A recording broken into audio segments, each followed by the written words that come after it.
Right. So I believe we are live. We are live. Should I give it 1 minute? Perhaps I should. No, why not? Let's be punctual. Hi, everybody who is joining us from their devices. I'm Anna Jacobs. I am very fortunate to be the director of the New York Youth Symphony's Musical Theater Songwriting program. This program is now in its third year, I think. So it's relatively new. And it is a program that serves students from the ages of 12 to 22. So students anywhere from middle school all the way through post-college.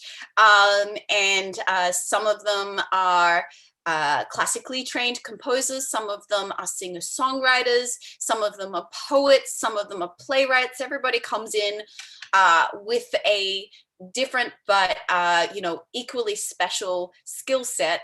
And then they all learn about the craft of writing musical theater songs. And we do 3 big projects throughout our season. The first project, they write, this year they wrote songs inspired by tall tale characters that they invented themselves. And this was an assignment that was really came from the fact that our guest for that masterclass where we presented them was Kristen Childs, who had written the musical Bella, which is based on a tall tale character. And the second assignment that we do, we always choose to adapt as a class a movie into a stage musical.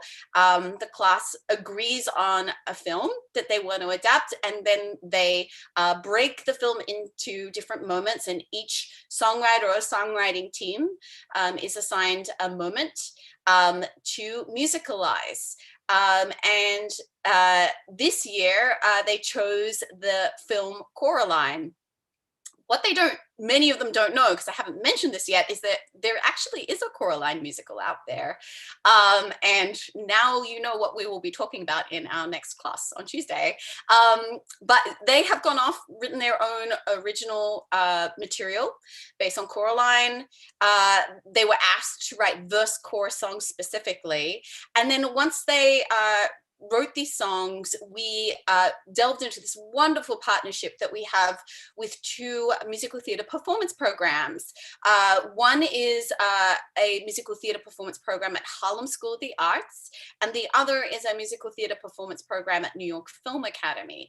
And so the New York Youth Symphony students, songwriters, were collaborating with the performers from those other 2 institutions to bring the material to life. So what you're going to see tonight are pre-taped performances of this brand new material, which is our sort of virtual attempt to replicate the sort of new work development process over Zoom. The most exciting part of tonight, however, is the fact that we have the one and the only Tom Kitt in the house. I think most people would already know exactly who Tom Kitt is, because his name is synonymous with contemporary Broadway, I think. He was the composer of Next to Normal, which was a musical that I think broke so much new ground in terms of what a musical could show and be on the stage, and also what it could sound like. He also wrote If Then, High Fidelity, Bring It On the Musical. He is also an orchestrator and a music supervisor, I believe. His show Jagged Little Pill had just started running on Broadway when the shutdown happened last year. He's a Tony Award winner, he's a Pulitzer Prize winner, and he is incredibly knowledgeable. So we feel so honored to have him with us tonight. Tom, welcome.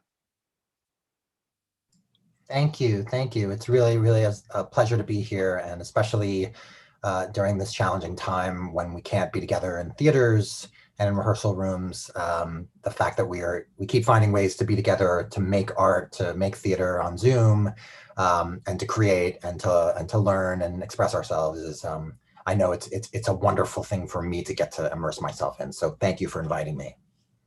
It's our absolute pleasure. I also just want to mention to folk who are watching the webinar in Zoom, or who are watching the webinar on YouTube, you are welcome to throw up comments as we go. We're not going to be taking questions from people who are viewing for Tom, but as you're listening and responding to what you're hearing, you're more than welcome to comment. We definitely encourage that.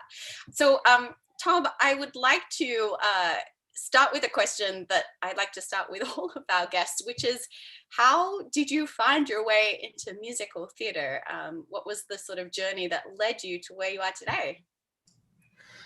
Well, I started playing the piano when I was 4 years old, and I primarily studied classical music until I was, I'd say about 11 or 12. And at that point, I got two really important things happened. I got put into a band where I started to immerse myself and learn rhythm and blues and soul music, Ray Charles, Sam and Dave, Otis Redding. And it was the first time I just started to wail on the piano and just get to really solo and learn to improvise, which is something that we actually sort of joke around with in Next to Normal, when Henry says to Natalie, classical is so rigid and structured, it doesn't leave any room for improvisation. And I think that was something I said to Brian, that going back to my years studying classical first and then discovering jazz and solo music, that I found a freedom. And then the other thing that happened was I discovered Billy Joel and Elton John, and I suddenly immersed myself in all singer-songwriter piano based music. Anything where I heard these beautiful melodic piano parts, Bruce Hornsby, Stevie Wonder. I just wanted to learn all of that and find my own voice in that music as well. So I got to Columbia University in New York, really dreaming of being a singer-songwriter. But then I met Brian Yorkey, my girlfriend at the time, now my wife, Rita Piachapinto, who had worked with Brian at Columbia on original book musical called The Varsity Show, which has this wonderful history. Rita suggested that Brian and I write together. And I think he was a little suspicious, not quite, he was guarded, but we immediately just found this beautiful partnership and friendship, and we really are family. And that's where I learned. I learned so much from Brian about the musical form, and I was really nervous about actually writing a score, having to write 15 songs, and not only write them, but write them fast. Come up with an idea at 7 p.m. and then come to rehearsal at 9, ready to teach that song. So that was a huge experience for me, to give me confidence that not only could I have a wealth of ideas to incorporate, but also that I could do it fast and write on command if need be, even if it wasn't the right idea at that point, knowing I would go back and I hope make it better. And Brian and I just loved writing together, and decided we wanted to pursue careers in theater together. And we got into the BMI Musical Theater Workshop. And that's where Feeling Electric, which became Next to Normal, was born. So I didn't necessarily dream of theater growing up. I had all these different influences, and theater was something that I experienced on a matinee with my family, and it was sort of an excursion. But when I started to delve into musicals that really challenged me, and not just in terms of the writing, but also in terms of subject matter, and to see what was really possible in this art form, I got really bitten by the bug, and that's when I wanted to, alongside with the singer-songwriter thing, pursue the career as a composer for musical theater. Your voice, as somebody who comes from a singer-songwriter and a pop rock background, is just so present in your music. And I think traditionally when we think of musical theater, we think of, the golden age and Rodgers and Hammerstein. And so I'm curious, was there ever a musical that you saw at one of those matinees where you were like, oh, I identify with that and I see a place for myself in musical theater? Well, the shows that really were hugely influential to me. I mean, the two experiences. One, seeing Cabaret when I was 16 years old. I studied one summer at Interlochen, and it was a student production.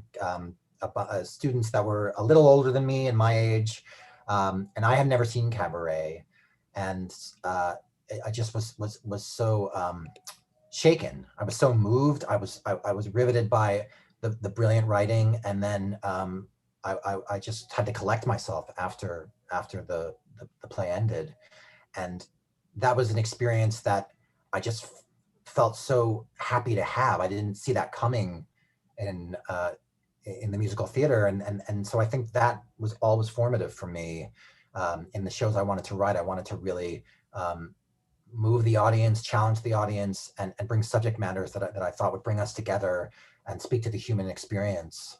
The other was acting in Into the Woods, my senior year of high school, and I had not done the spring musical, but the drama teacher convinced me to try out, and I played Cinderella's Prince and the Wolf, and just that score, that beautiful, melodic, challenging, riveting score.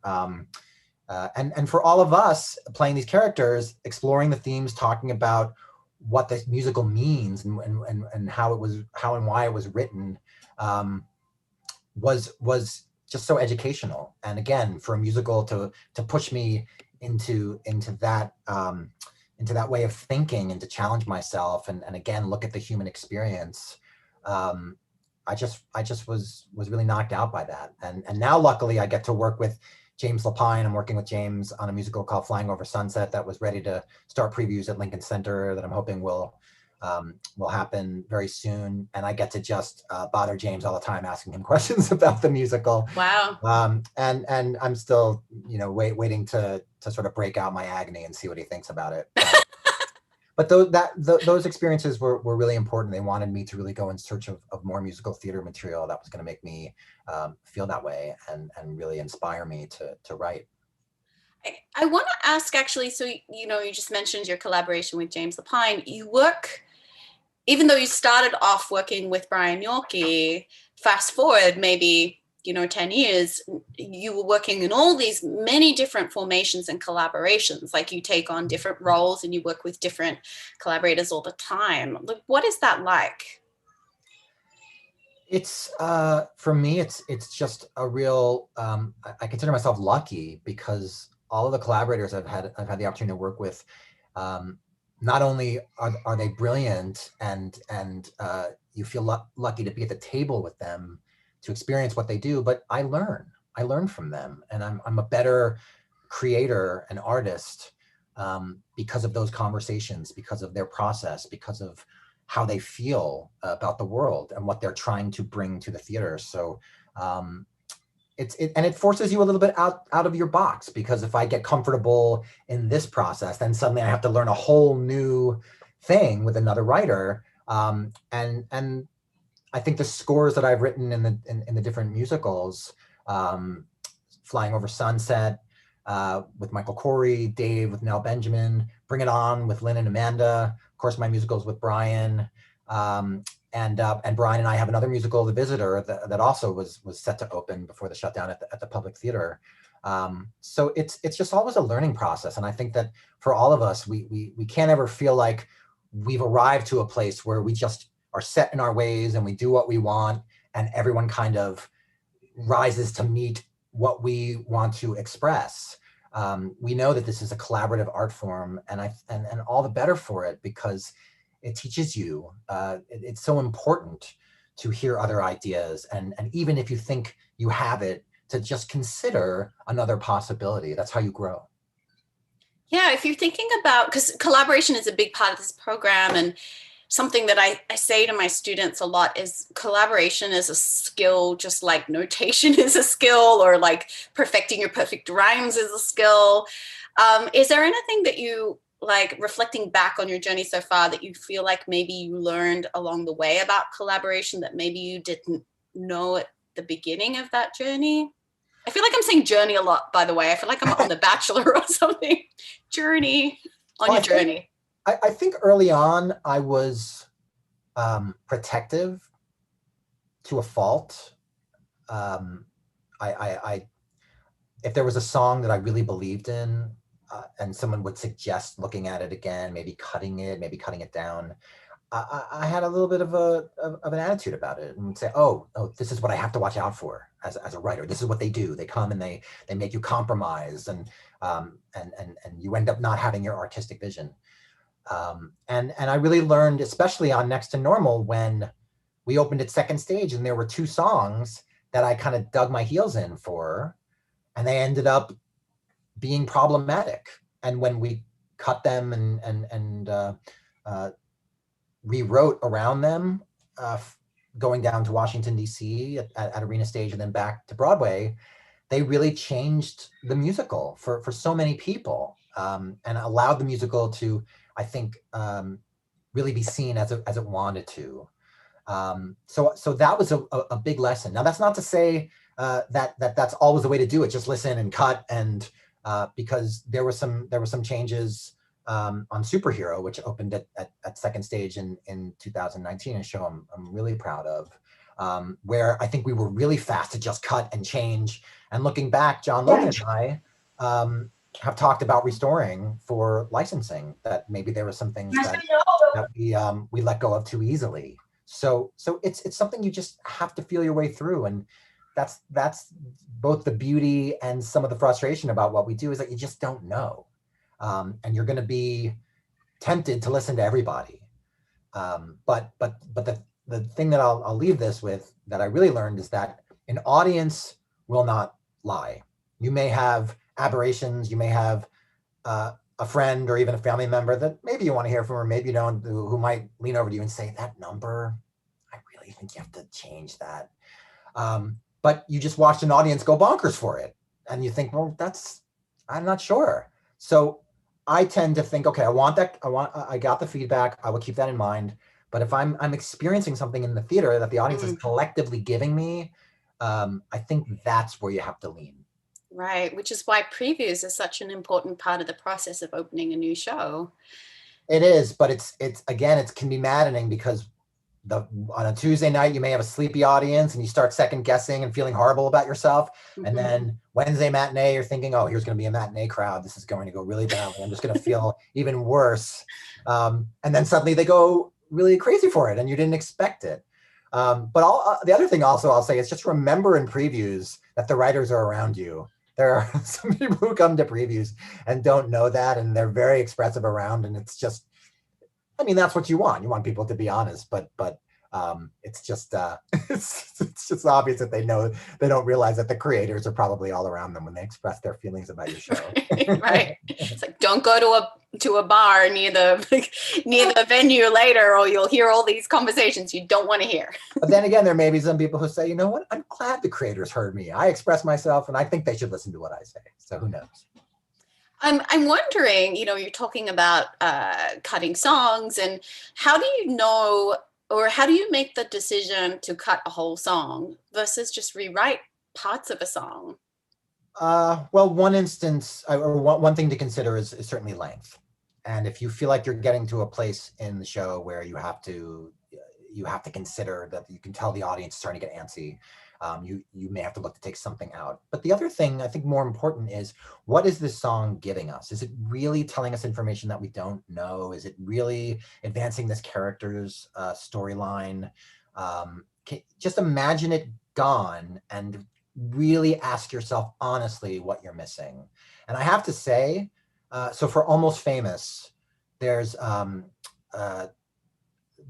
moment towards the end of Act 1 where we kept writing a song for Russell, who is the lead guitarist for Stillwater, Russell Hammond, and the Russell story is that he doesn't want to talk to the journalist, to young William Miller. He's very suspicious and he's kind of holding back. But then we write this whole song where he expresses himself, and we were kind of trying to have it both ways and say, well, in one instance, he doesn't want to talk, but in another, he's singing a 4-minute song where he's pouring his heart out.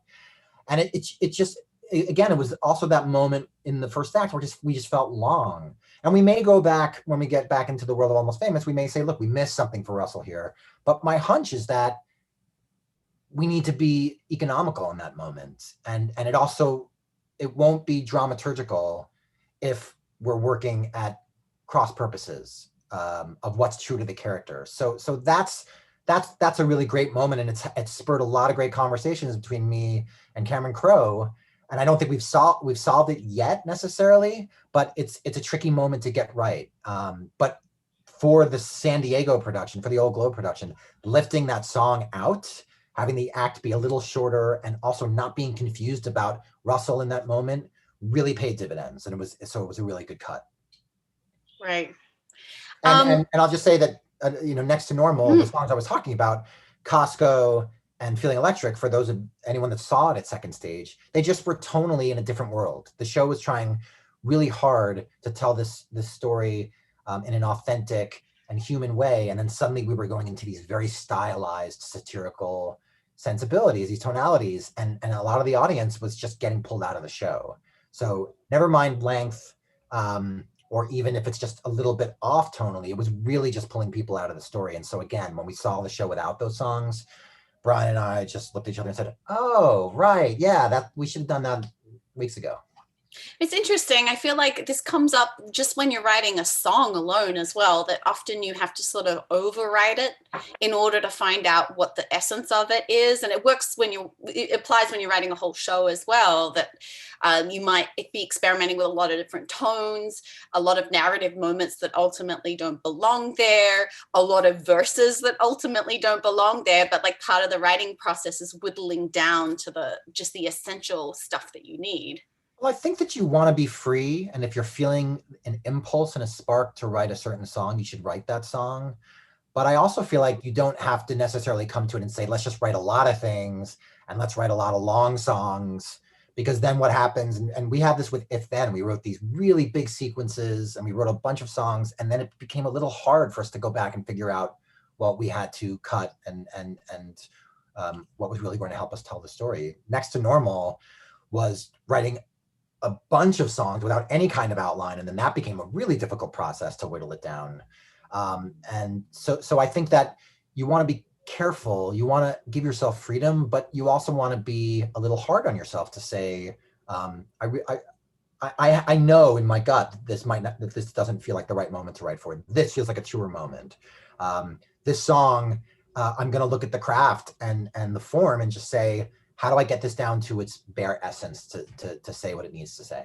So right. That's part of the process. And the more you do and the more you experience, I think the more you'll really be in charge of your process. And that's not to say that you'll get it all right out of the gate.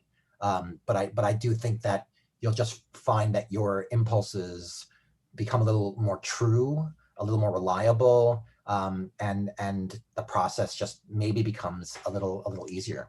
Right. You mentioned inspiration, which is, an interesting concept during these times, I think, in particular, when some of the things that people turn to for inspiration are unavailable to them.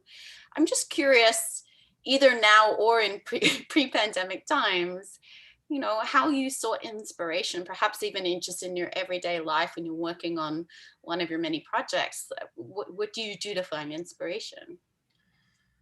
Well, I find inspiration from reading, listening to music, discovering new music. There's, all the great stuff that's available right now to stream, television, film. For me, it's stories that move me. It's stories that teach me about myself, teach me about the world I want to live in, about humanity. Anything that feels like, and we all feel it as artists. It's just something lights a fire in you and you just think, I really want to go and write something. And certainly for me in the pandemic at the beginning, it was really, really hard because I had worked really hard for a number of years on shows that were ready to happen. Mm-hmm. And suddenly everything stopped and I didn't know what to do with myself. And I just also felt the fear and anxiety and the loss, not just for me, but for my friends, for my community, for my family, my kids who saw everything. My kids also love to perform, and they just wanted to spend their summer at drama camp, and that was canceled, and it just broke their hearts. So being around all of that was really difficult. And I also didn't know what I wanted to say, because we were operating pre-pandemic in a different world. And for me, one of the great things that happened was I turned to my community, I turned to my friends, and I said, what do you want to sing about? If you could sing about anything, send me thoughts, feelings that you have. And those turned into songs. And that's now a project that I've created out of this pandemic. And I felt like that was a moment where I looked at this specific world I'm in, and the difficulties and challenges I'm feeling and facing, and I was able to turn it into something positive in art. And I think that's what we have to do always, whether we are in a moment like this or we suddenly feel like we're floating. We have to constantly challenge ourselves to tell important stories that not just we are feeling, but that people around us, everybody is feeling. And to me, Next to Normal was what was so gratifying, because it was a story that a lot of people said you shouldn't tell in musical theater. And Brian and I just felt like we would never regret telling that story, because if it moved anybody, if it resonated, then that was going to be a win. And there was a moment early on in previews when a teenager found us just after our production meeting and thanked us for writing the show and said he had been diagnosed with bipolar disorder. And he felt like he now had something he could show his friends and say, this is what I'm experiencing. And then Brian and I just looked at each other and said, well, whatever happens, that's everything. And I think that that experience is what I've been trying to sort of keep in my mind with everything I do. Who is the person that needs something right now that my art can speak to, because I know that I need it right now. And everybody who is writing that I'm getting that out of and is teaching me is making my life have meaning and making a difference for me. So that's always the responsibility that I have tried to put into my own work. So inspiring, Tom. I want to know, just if we want to keep our ear out for this project, how can we keep track of it? It's something that you'll hear about. There, I'm sort of still figuring out how to roll it out. I mean, I have been told that I can say that I have. I'm really proud of this new project that I'm creating with my friends in the theater community, it's going to be. We're moving quickly with it, so it's something that you'll see soon, and I'm really excited to share it. Fantastic. Well, on that wonderful note, I think we will transition into the presentations and your feedback.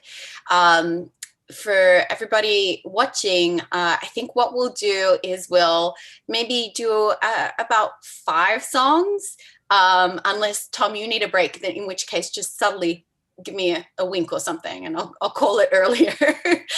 And we'll do about 5 otherwise, and then we'll take a little 5-minute break, and then we'll do the other 6. And if for some reason we barrel through them and we have time left over at the end, then I'll open it up to our students who are participating to maybe ask a couple of questions, if that sounds okay to you. That sounds great. And I'm very excited. So thank you again for inviting me to share. Oh, this is so thrilling for us, really. And so wonderful to hear your story. Okay, so we are going to pull up magically with our Zoom magic, Erin and Hudson and Samantha. And they are going to tell you a little bit about their first song, and then they're going to introduce their performer. Fantastic. Hello, everyone. I'm Erin.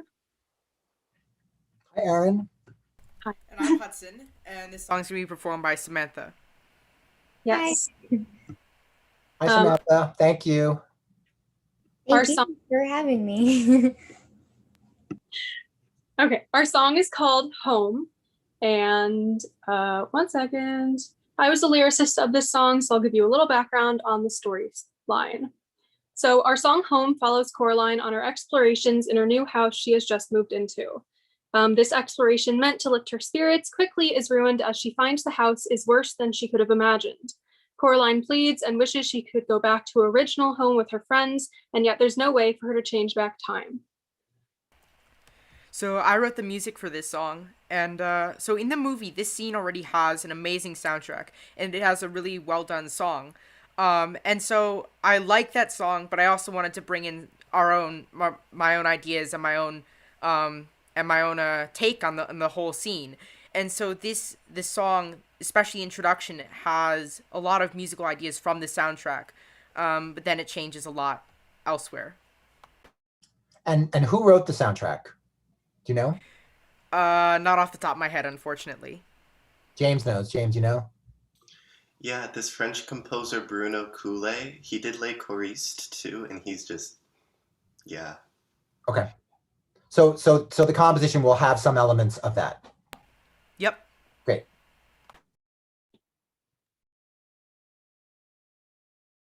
Okay, here we go.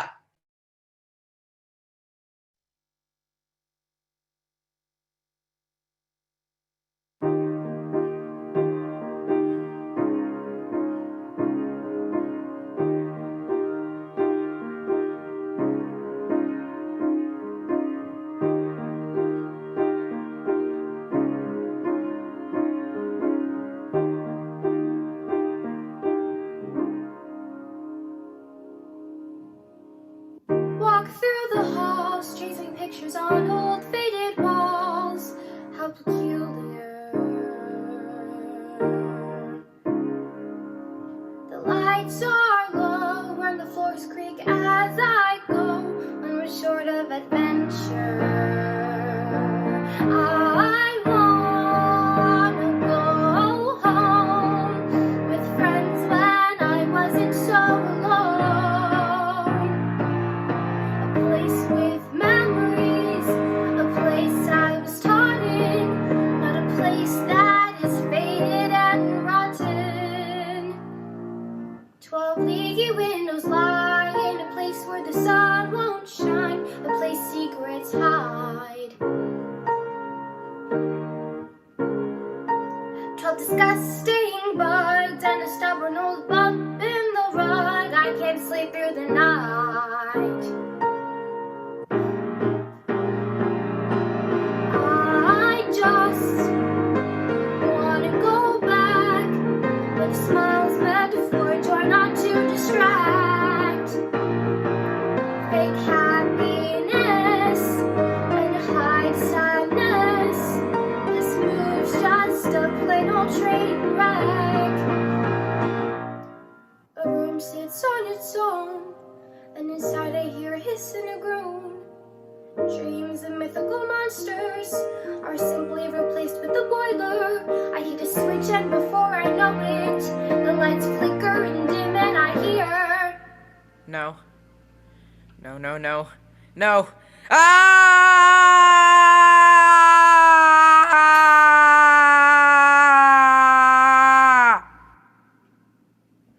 If I could simply disappear, cast a spell and poof, I'm not here. Take a plane or a bike or a horse, take a hike, but I cannot go anywhere.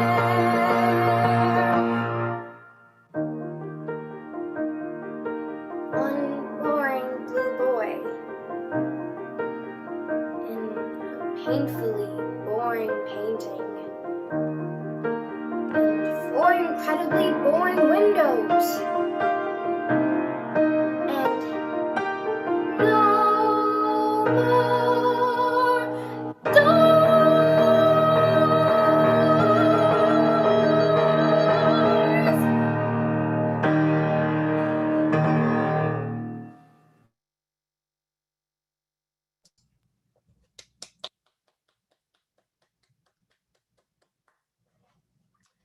Beautifully written and beautifully performed. You have a lovely voice. What a pleasure to hear you. Thank you. Thank you for doing that. Thank you for sharing that. Great writing, beautiful writing. And it's obvious that this moment sparked great inspiration for you. So, I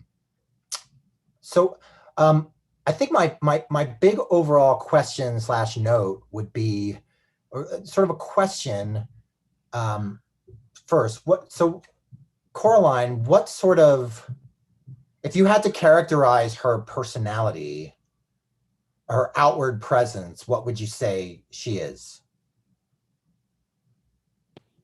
I think it depends on the part in the movie, but overall, she's kind of, I've always called her quirky. I could never really put a word to it because she's kind of all over the place in the movie, but she's overall pretty quirky throughout it. So that's really interesting. So quirky is great, and I agree with you. And I think that what you have written is kind of a heart on your sleeve, big power ballad. But the other tricky thing about it is that she's expressing a negative emotion, right? She's not saying, I am home.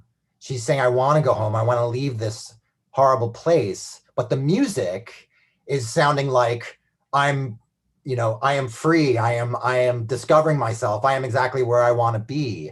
And that juxtaposition, because you are, as you write that kind of song, playing it for sincerity, at least in the way that it sounds, I think you're missing an opportunity to explore her quirk and to write something that is a little more, because when I hear that, even though it's beautiful and it's soaring, it doesn't, I don't know if I'm hearing that kind of personality that you're expressing in the lyric of noticing all of these kind of weird things in the house. Like, we know the world of Coraline is going to be that kind of edgy, imaginative, and dark setting. But this to me feels very earthbound and very heartfelt. And again, I'm not saying this because I'm right or because this is what you need to do, but that's just what I sort of, knowing the story and what you've described and the lyrical content of it, the imagery, that's where I feel like it might be interesting for you to explore a composition where you really speak to her quirkiness and the kind of otherworldly, because then it's like, who am I meeting? And also, what are you setting up? So, and excuse me for not remembering the exact trajectory of her story, but is she eventually going to welcome this as home? Is that where she's getting to? Where does she get to in the story eventually? Well, yes, because in the movie she goes through a lot where she's like, oh, I don't really want that like perfect home anymore. And she's like, this is perfect for me right where I am. So if that's where you're going to get to, then I think that's where you look at this music meeting that moment. But doing it here feels like you might be giving her that catharsis before she's arrived at it. Does that make sense? So, yeah. That's sort of the big overall note I would say is to allow yourself the freedom and imagination to make this song feel like a discovery. So as she's seeing everything, as she's feeling all the elements, and you're describing it, allow your composition to keep sort of reinventing itself and finding new things to say. And what is the final lyric that she sings? The big note at the end. There are no doors. Yeah, I think that line in and of itself has a lot more meaning than just saying that there are no more doors that she can find. And it's part of it's foreshadowing, and part of it's also saying that she's doesn't have a door to go back home, and she can't go back home. I think that's really fantastic. In my first listening of it, I didn't quite feel that. I didn't quite feel what you're saying. It didn't stop me. So I would say if that's a big part of this metaphor for her and what she's experiencing and feeling, then I would look at the lyrics to say, to examine how you can really set that up.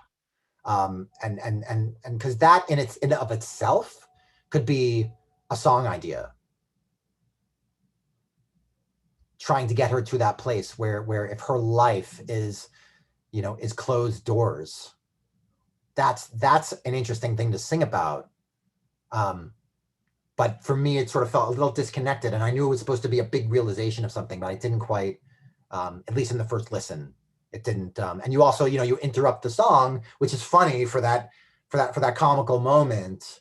But again, when you do something like that, know that your audience is gonna go to a different place, and then the question is, how do you want them to get back into the song? So you have to work a little bit.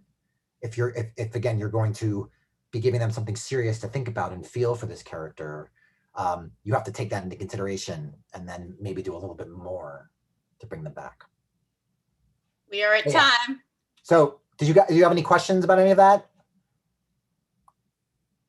I don't think so. Thank you very much. Yeah, and again, I finish with what I began with, which is it's beautiful and your great writing team, and this is just sort of a maybe consider this kind of note and see what that might lead to. Yeah, thanks so much. You're welcome.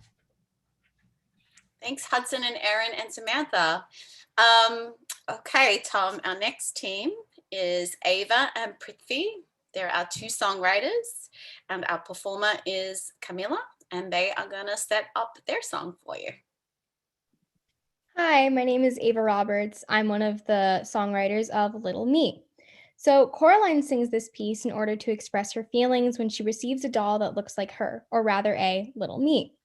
She connects the figurine to what it represents in her situation as a child dealing with moving to a new scary place at the whim of her inattentive parents' command. Hey, I'm Prithvi. I'm the songwriter and the arranger for Little Me. I'm also a composition student at Berkeley. And this song is going to be performed by Camilla. Camilla, can you just wait for us? Hi. Yeah, enjoy. Thank you.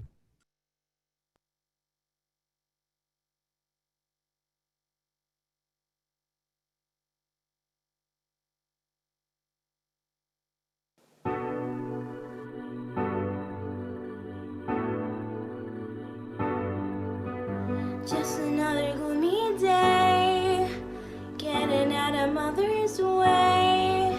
I think something's about to change. My molecules could rearrange. My eyes can't stop looking for adventures that are cooking. Maybe this new dawn will stop me from hitting the wall. Hey, little me, what do you hold for me?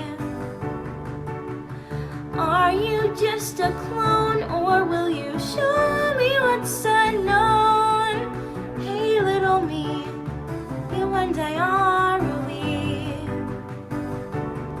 Now I don't feel so alone, because I can't call you my own. Hey, little me, can you tell me what will be? If you and I could run away, and all we'd ever do is play, and navigate this endless maze that we can use to fill our days.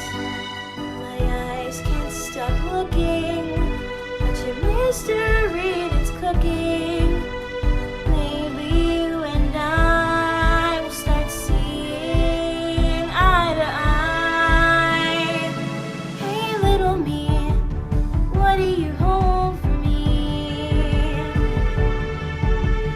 Are you just a clone, or will you show me what's unknown? Hey, little me, you and I are we.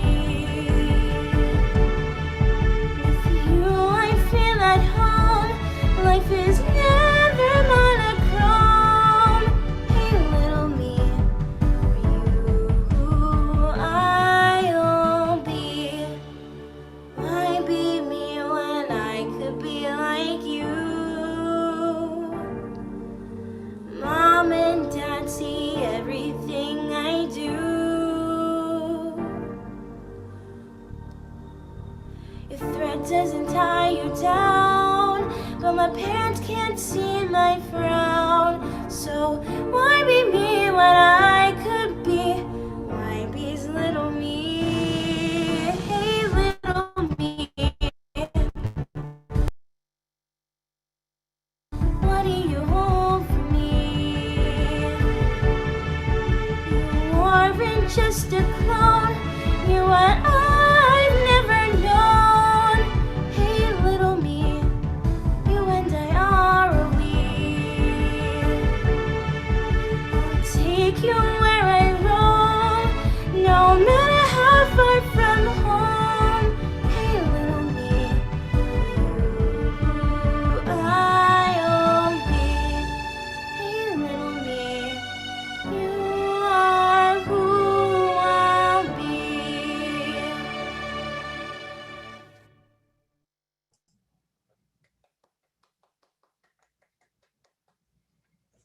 Beautifully performed again, and beautiful writing.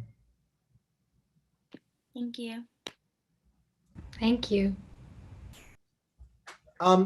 So just to ask, what is, so from this doll, like what is Coraline, would you say that is the thing that she's most wanting and dreaming of as she contemplates in this moment? What is she after?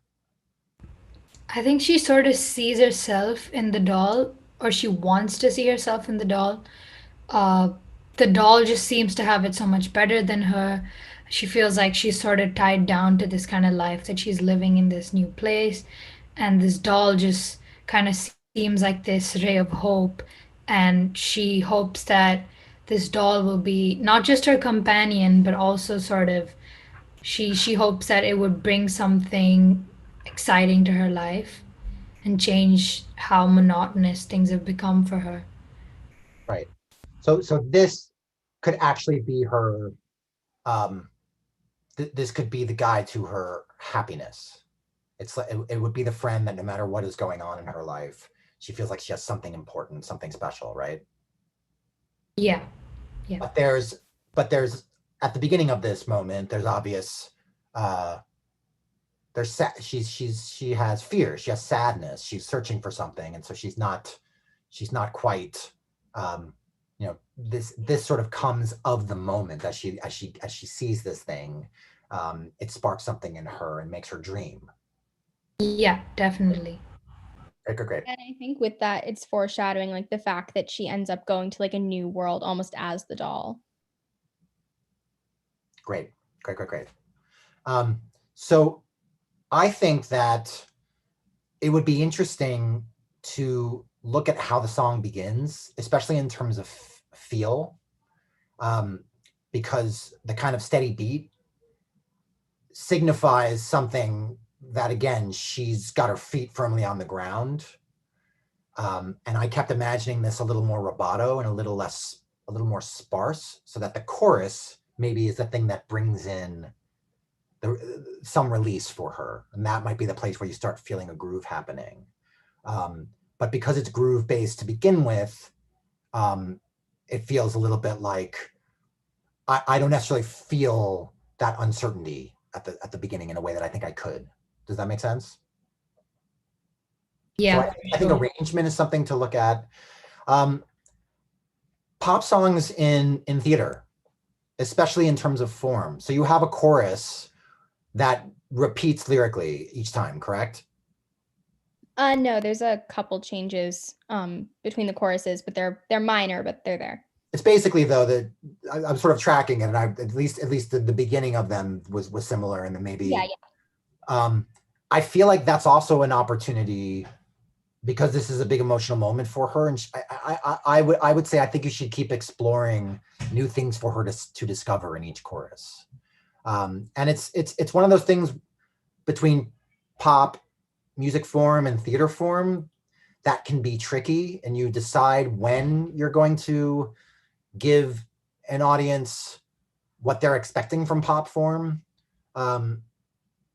So working on shows like American Idiot and Jagged Little Pill, which brought these brilliant albums to theater, as an arranger orchestrator, I wanted to make sure that even if the chorus was going to repeat, that I was giving the audience new dramatic information about the characters. So if you listen to a song like Head Over Feet, or even Ironic, there's a lot of traveling through the arrangement that, so when you drop into a chorus with maybe the same lyric content, you feel different about that lyric. So you have to really be aware as you're building a musical theater song in the pop form that repeated information can be tricky for an audience to keep feeling like the moment is building. And I felt like here, the repetition, because the arrangement didn't necessarily change, started to just feel like it was a bit static, and it could grow. So I would say look at that too in terms of your choruses and what she's expressing. It's always interesting. I found in the BMI workshop, when you have music and you have lyric, and sometimes as a composer, a lot of feedback would go to lyric, and you wonder about the music, or vice versa. And it's hard, and they're both very different in terms of what you get. And sometimes music, someone can say, well, I just hear it and I know how I feel about it. And lyric can be, I think, a trickier thing to give feedback about, because if you think you have a rhyme that works, or you have an internal rhyme, or so it's, but they both have to achieve different things. And what I would say, now shifting to the lyric, is just you have some words in there that are so fantastic, like molecule, and what was the other one? Not chloroform. What was there's another word like that you have. I can't remember. Monochrome. Thank you. And it's that's not chloroform at all. But words like that would show her personality. Again, sort of looking. I know. I'll finish very quickly. But things like that, I would say, again, sort of going back to the first song and the note about that, is keep challenging yourself to find personality and imagery and language that speaks to a unique human experience and person. And if you feel like you have a good rhyme, but the lyric necessarily, is it telling us anything that we haven't heard expressed in other songs from other characters? It's hard. There are certain words that just rhyme easy, and you use them and they're great. And it's harder sometimes. And then if you find something that doesn't scan as well or sounds forced, but I would say that those words jumped out to me in a really good way and suggested someone's thought process that I was learning about. So I would just say, look at how you're expressing her in this song too, musically and lyrically, to say, how are we inventing this character and creating a unique person in the theater? I love what you said, Tom, about how when we're creating progression in musical theater songs, I feel like often I think about progression as mostly lyrical, but the fact that you can actually keep the lyric more or less the same as long as there's new dramatic information in the music. And that's something I'm definitely going to hold on to from what you were just saying. Especially for the pop form, and even a song like I'm Alive and Next to Normal, where Brian and I felt it was really important to deliver the pop form, but the choruses keep changing and the energy keeps changing. Mm-hmm. And you feel that build. And so it's never look at a pop chorus and say, oh, this is the form, so I've got it. I got that chorus, I'll just use it here, I'll use it here. You have to keep asking yourself, what is different about this chorus? But you do something, oh my goodness, I think I'm gonna sing in front of everybody, here we go. But I think, like, it's, I'm alive, I'm so alive, and there's a little lyric that's different there. Yeah. So we change it each time. But it's like 50-50. Yeah, so we deliver the hook, and your hook is little me. So you want to deliver little me, but then what do you say around it? That's the thing where we want to feel the song growing as you progress. Okay. Awesome. Beautiful work, Camilla and Prithvi and Ava. Thank you so much.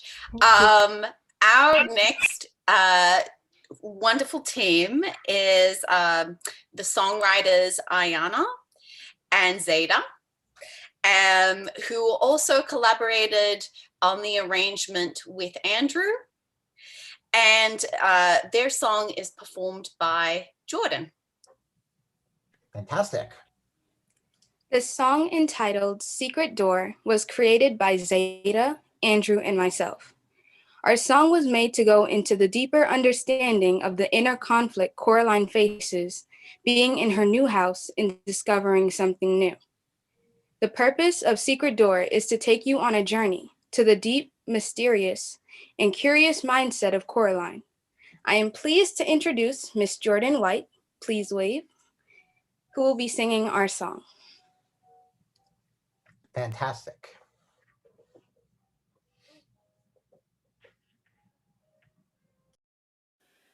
Hey, come back here, you little mouse.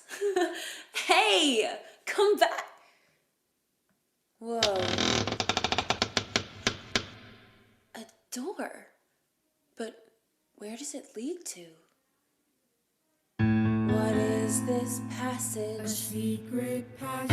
What am I seeing? A blue light beam. Where is this taking me to? Finally something new.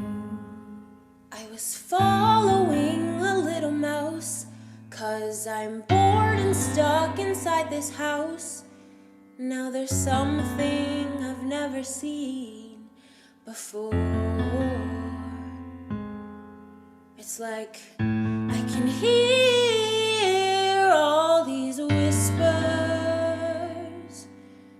There's no way I'm turning back now. There's something about that line on the other side.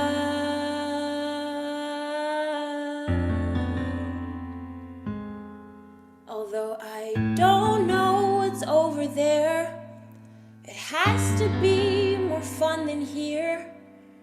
I'll see what's past this passage.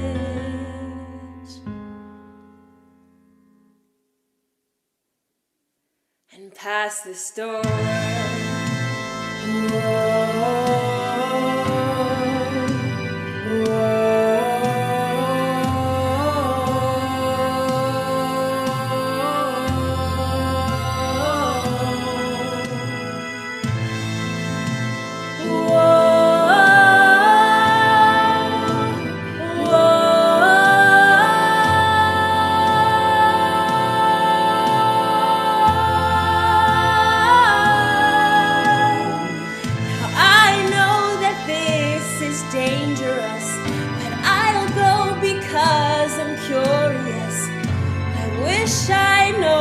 About this before.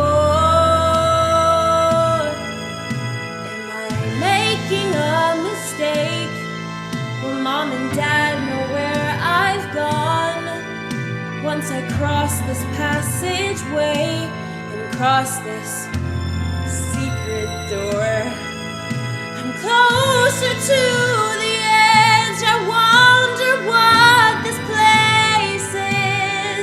Will there be spies or spiders, kids with smiles? Haven't had one in a while. There's nothing for me back at home. Nothing to see, no one to hold, nothing to have, nowhere to go. Although I don't know what's over there, it's bound to be fun in here.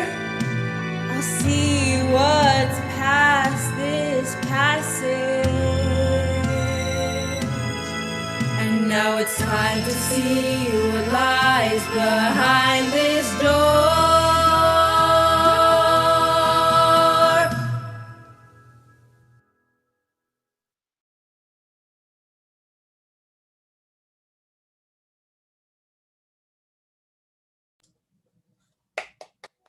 Yay!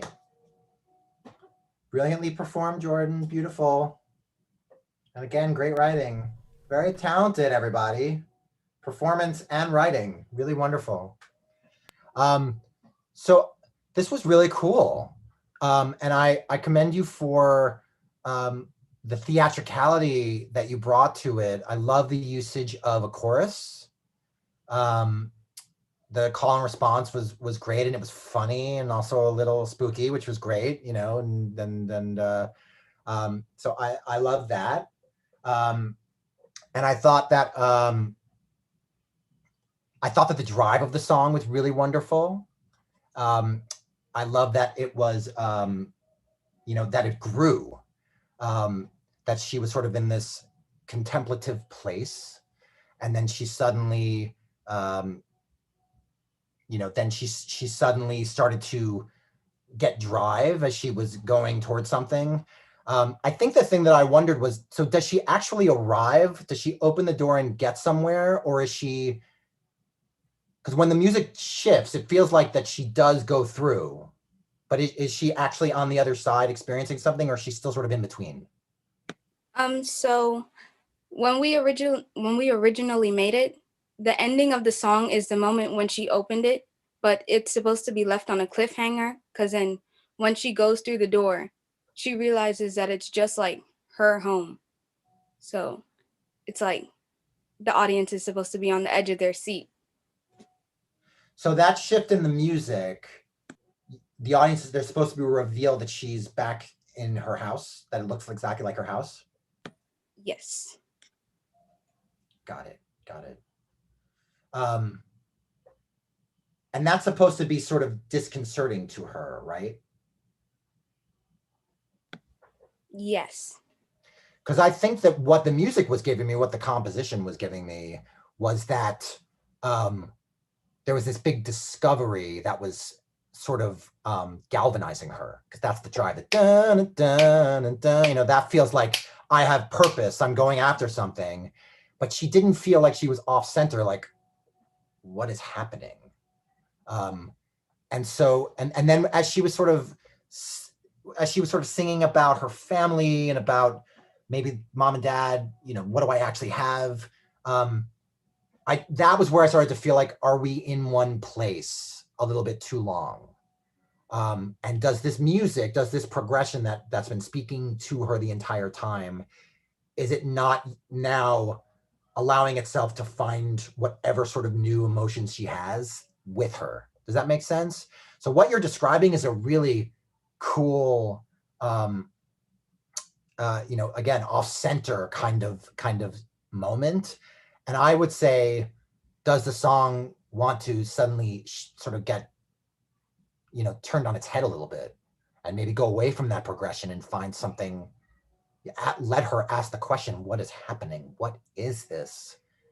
I thought there was supposed to be this grand discovery, and yet here I am in this, what is different about this? And what is different? I'm asking the question, what is different in this new sort of version of her house? Based on the scene, it looked like the same exact thing. Like it was empty, like one couch, and it was dark. Yeah. And what does she eventually discover, though, in that new version of her old house? I don't remember. Because I think that's also important to know, because then it's going to lead you to what sort of things do we want to plant in the song that give the audience the sense that she's going to. Because I remember I actually saw the musical on off Broadway, and it was really sort of, it frightened me a little bit. It was nice to be in a. I actually really want to write a horror musical, because I think it's very challenging to try to do. Thank you for the, it's and that musical genuinely genuinely frightened me, as you started to see there was that character who I'm sure someone's going to write about as we go through the story, but that kind of, you know, creepy character who keeps confronting her. So knowing that we're going to get to that place, I think like it's great that you have the door creaking at the beginning and you have this minor motif music that suggests something that is creepy and scary. And then, you know, and then I think you have an opportunity to plant even more and just suggest to us that what she's about to encounter, what she's about to experience, is going to, you know, is going to challenge her, and it's going to challenge us. and it's going to make her uncomfortable. So I think that's the thing. And again, when we see it, obviously you get a lot more, but it felt a little bit like we were in the place of her discovering for, even when that music opened up, we were still kind of in that place of waiting to see what's going to happen. And I think I'm interested in this moment of a little more discovery for her. And when I use the word discovery, I don't necessarily mean it in a positive way. Whatever she's about to encounter, whatever is about to set this story in motion, because it's a big moment. This is and it's great that you've tackled this moment. So I think that you can probably even pull in more and let the music shift and let the chord progression maybe go away. One of the cool things they did in the musical, I remember, is there was a piano and they were messing with the strings and kind of plucking them. And they had these really cool overtones and weird tonalities. That was very educational to me. And you've used that in this track, which is really cool. So how can you go further and sort of mess with the music and mess with her sensibility? Because again, you're our window into the character's mind. So the more that the character's mind feels like it's being messed with, the more we as the audience are going to experience that. And I think you're already onto, with your choral writing, some really cool off-center sensibility. And I would just say explore that more, because it's exciting what you found already. Thank you. Does that all make sense? I talked a lot. Do you have any questions, or you can just say you're wrong? I disagree. I don't think anybody's going to say that tonight. They can say I'm often wrong.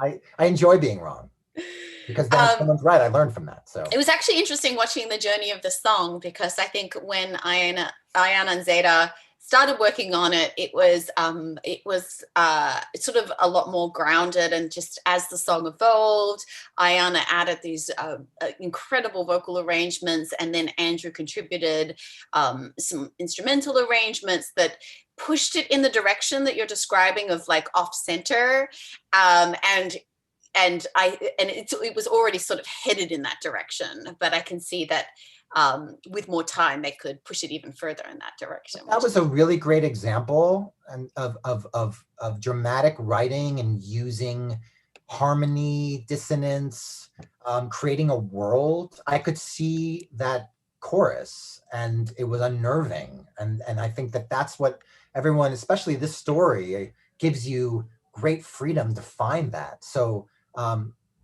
everyone should, the composers should just, really get excited about the possibility of using that kind of tonality and having that at your disposal to set this world.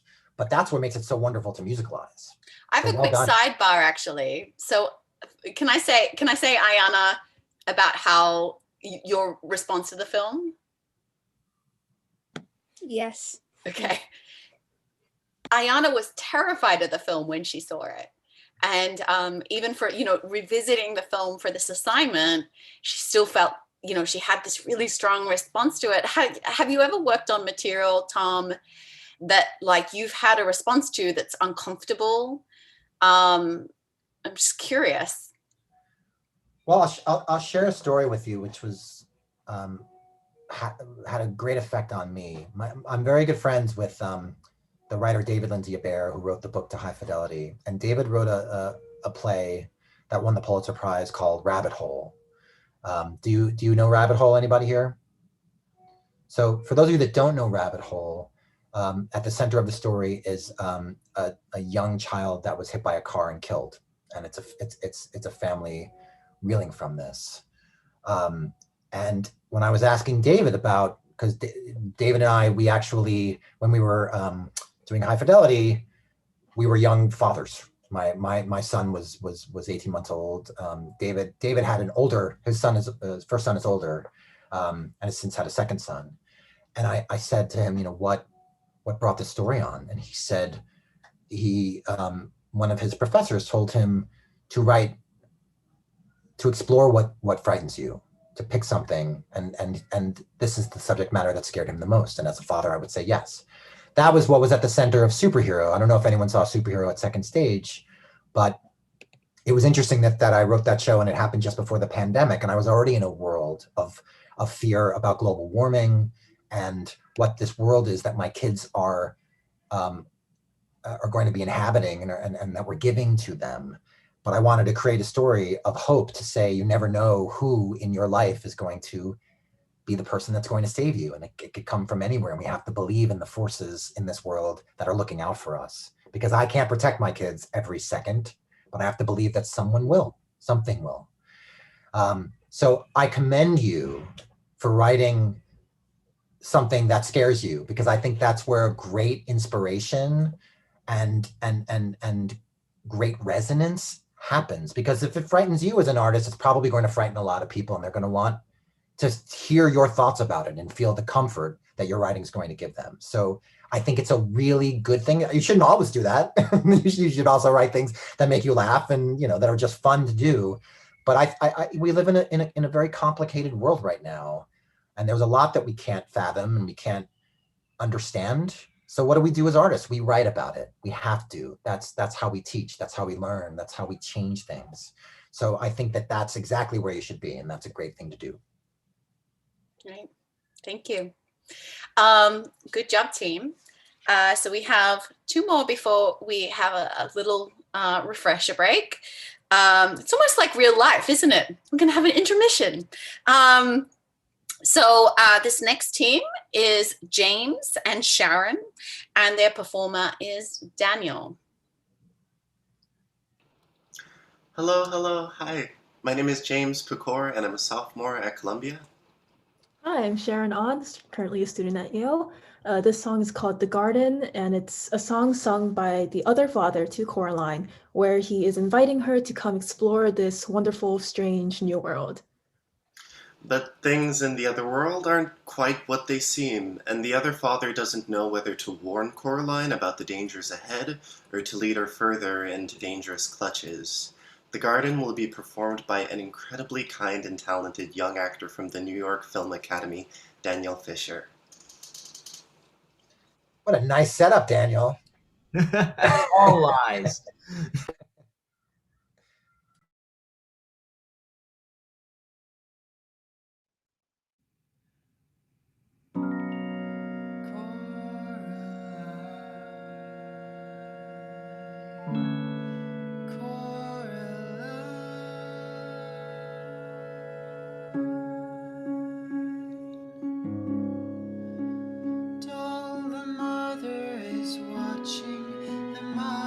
Concerned, she's seen how your mean parents treat you. They smother your passions, no fun till it's earned. That fake other mother just cheats you. So come play in our garden, where hummingbirds flutter and roam. Away from the gloom, you can blossom and bloom. Have fun as you run far from home.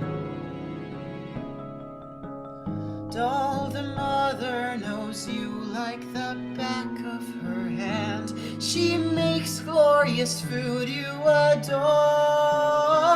She never cooks dinner too cold or too bland. For dessert you'll have mud cakes galore. So come play in our garden till someday it's your own. Let go of your past and soon you'll have a blast. You can live how you wish and forgive mother's viciousness. Give up the you that you've known. We've waited just for your arrival. You could be the key to our survival. Does it sound like it's too good to be true? I once thought the same as you did once too. In this wonderland that seems like grandeur, there's so much you still don't understand. Sure, but no, it's true that all her eyes are set on you.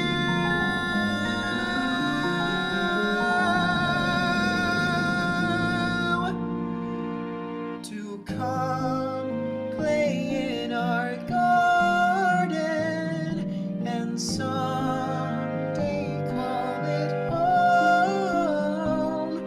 Yes, come. play in your yard, and you'll live in your dreams, though they're not what they seem. Just be careful while dreaming.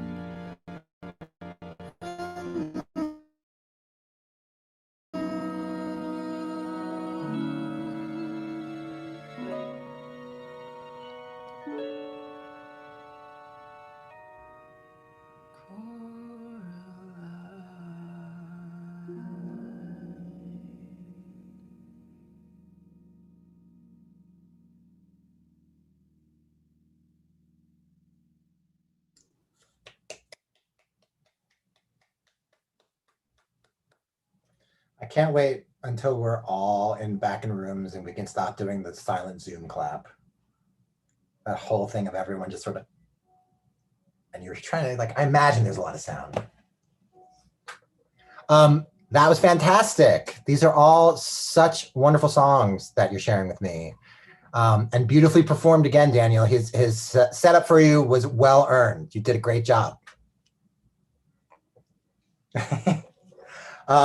And I have to say that you, I don't know if you saw the Off-Broadway musical, but you channeled what I remembered in that character, which was great. And so it was for me, that's the sensibility that I remember. And it's, so you did a beautiful job. This is one of those things where, you know, I won't have a lot to say because I think that you really nailed the moment. You know, you wrote something that has beautiful dissonance to it, and it has a haunting sort of, you know, it's almost like it's someone in a trance. It's a spell. It casts a spell. This kind of thing, and what's so great about it is you feel the tension of, it sounds beautiful, feels like a great thing, and yet you know that this probably is not someplace that this character should go, and that all things are not what they seem. So I think that the music is beautiful, but also has great dissonance to it. I love that you also shift meters. You begin in the waltz, and then it goes back into 4. And again, that's a place where in this kind of score, you can experiment, and that the music shouldn't necessarily have any kind of thing that that makes you feel comfortable for too long, because this world is shifting, her experience is shifting. So I think that's great that this composition does exactly that. I think that there's an opportunity, and it's so, I know that part of the challenge of this is putting together a performance virtually with a track, and then you're singing to it and you're not together in the room getting a chance to make it together like we're used to. But I think there's an opportunity, especially in the bridge. What is his final plea at the end of the bridge? The big sort of note that he hits. What is the lyric there? Oh, it's all their eyes are on you. What? So can you just tell me the build up to that, and then just a few lines before it as well? Yeah. So the bridge is, we've waited just for your arrival. You could be the key to our survival. Does it sound like it's too good to be true? I thought the same as you did once too. In this wonderland that seems like grandeur, there's so much you still don't understand, sure. But know it's true that all our eyes are set on you.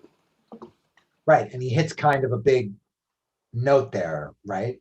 And this is also performance-based too, I think, but I think that's an opportunity in that moment to own it in an unsettling way. You know, if anyone can think of a movie where the character seems nice and then suddenly they lose it and they really frighten you with the emotion that suddenly comes out of them that you didn't see coming.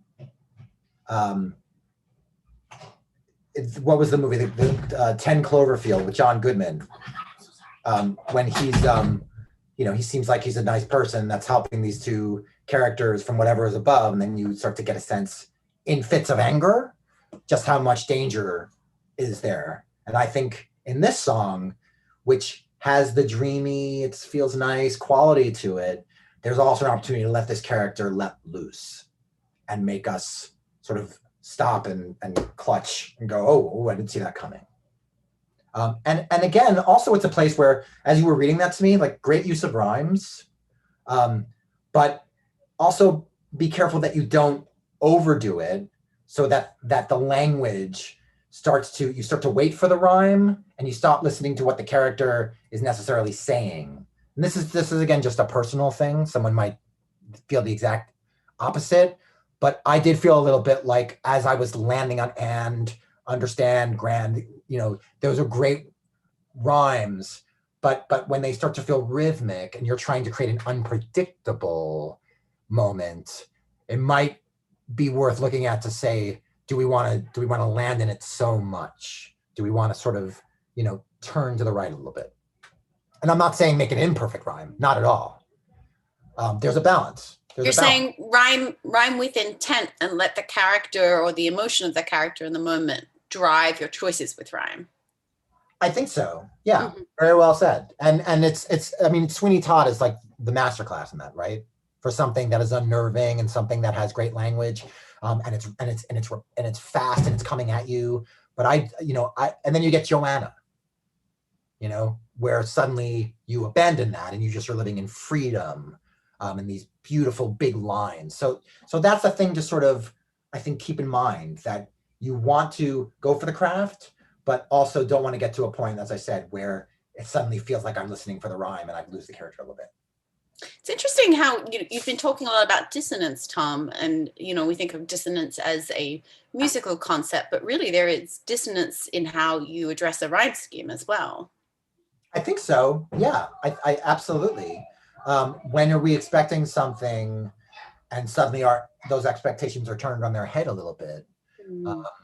And again, it's not so much that you want to lose the craft and make, if you are setting a precedent of rhymes, but, not going so far sometimes to say, I can do this, but to say, okay, what is going to be the language of this character in this moment? How does that rhyme want to be maybe a little unexpected when we land in it? So that sort of thing. And it's a challenge. And again, it's why I marvel at the lyricists, and I love to write lyrics, and I feel like I'm really still learning at it as I do it. But I think lyricists writing can be the unsung. Book writing is truly the unsung hero of a musical because nothing works without the book. But lyrics too. I think there are people, it's like, well, I write rhymes, so I'll write lyrics. And it's like, well, there's so much more, as we know. So you have to really educate yourself. And that's a place too where listening, studying. It was great at BMI when we just read librettos and didn't even listen to the music. We just read the lyric. And it's a great thing. If I had the time, I would actually have you all recite your lyrics, because hearing them out loud is very, very informative as well. So anyway, that was wonderful. This has all been wonderful. And again, beautifully performed as well, as all of the songs have been tonight. Great job, all. So for our last song, before we take our little break, we are going to have our songwriters Ayala and Caden join us. And their song is going to be performed by Ruby. Hi. So my name is Ayala, and I wrote the lyrics for this song. And Kate. Hi, my name is Caden, and I composed the music for this song. So basically, this is the part in the movie where Coraline goes to return Bobinski's mail and ends up getting a bit stuck listening to his problems. Getting stuck listening to his problems. So today we're having the wonderfully talented Ruby Natal perform the song, and we hope you enjoy. Fantastic.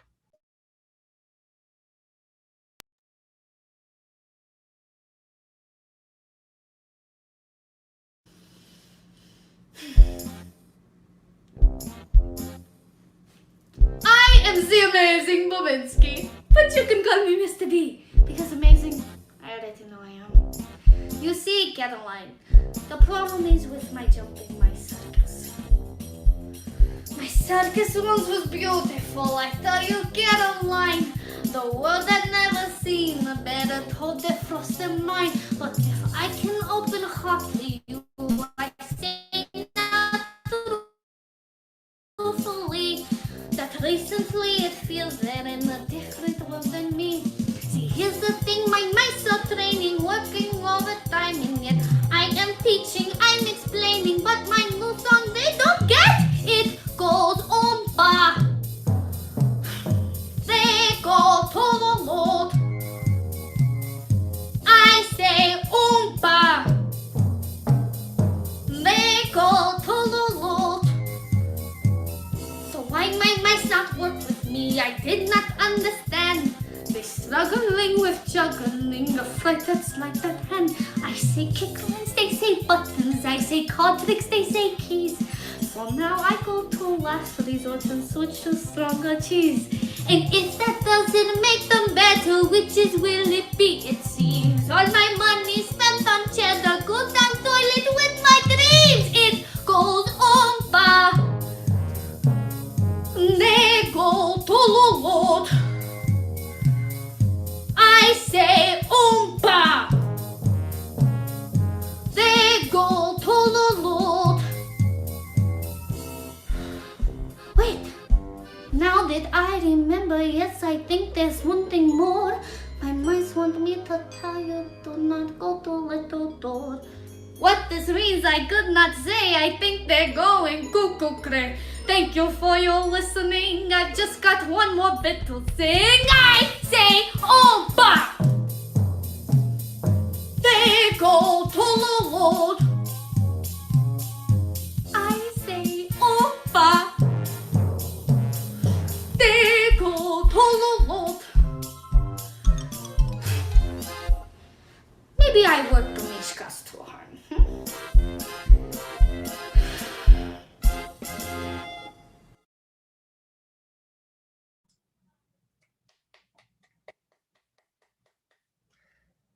Did I hear the lyric right? That's cuckoo cray? That's Yeah. awesome. That made me laugh. That's really inventive, very funny. Thank you. Really fantastic. And, you know, like wonderful, warm, and like fun and inventive music. And again, beautifully performed, wonderfully performed. Thank you. I want to make sure I had a little bit of like a couple times like the recordings have sort of gotten a little bit, they stop and then they start again. Is anyone else getting that, or is that just me? Okay. So I just want to, and I just want to make sure I heard all the, do you actually mind reciting the lyrics for me, just reading them to me? No, I would love to. Let me pull them up here. Give me a second. Google Docs. Hold on. Here.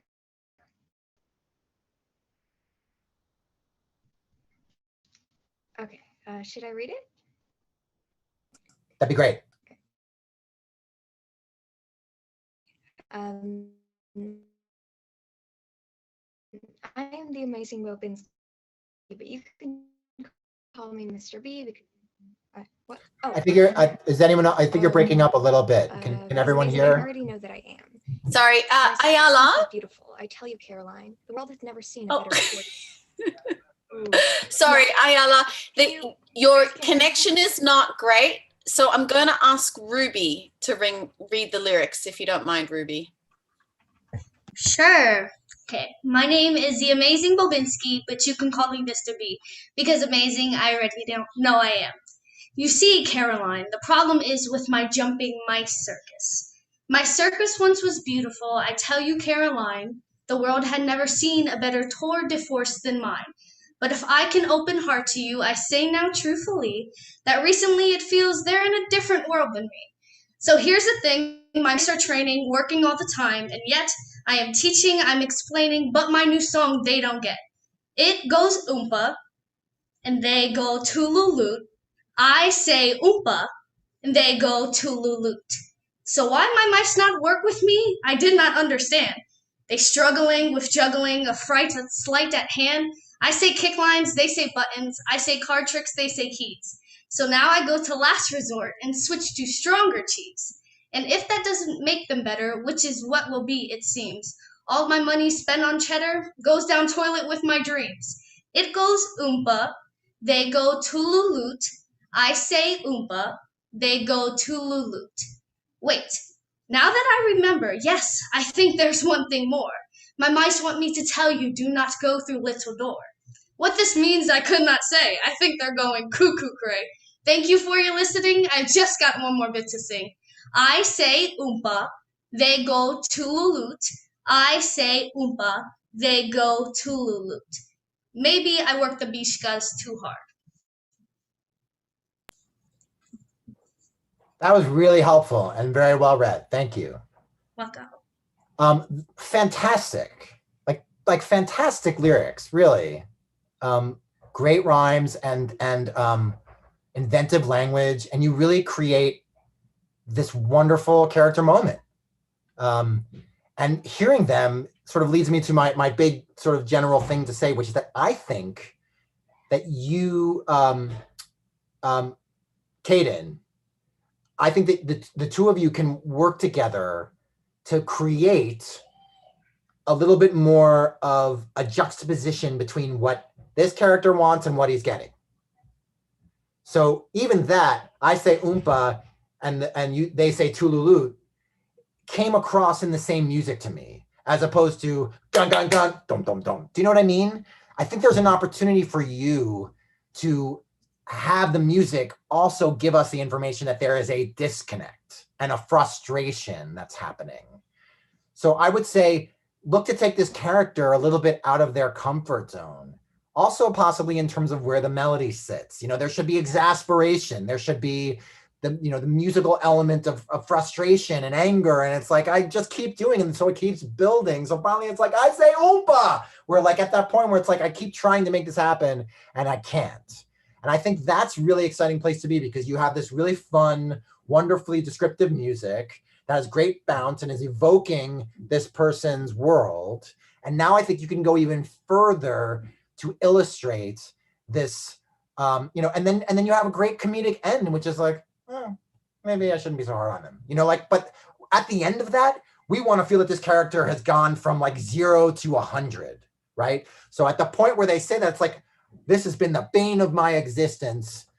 But maybe it's me. Maybe it's not them. You know what I mean? So I think you have a real opportunity here. And this is an instance where I think go listen to like a bunch of comedic songs, where that kind of characterization exists for a little bit of inspiration.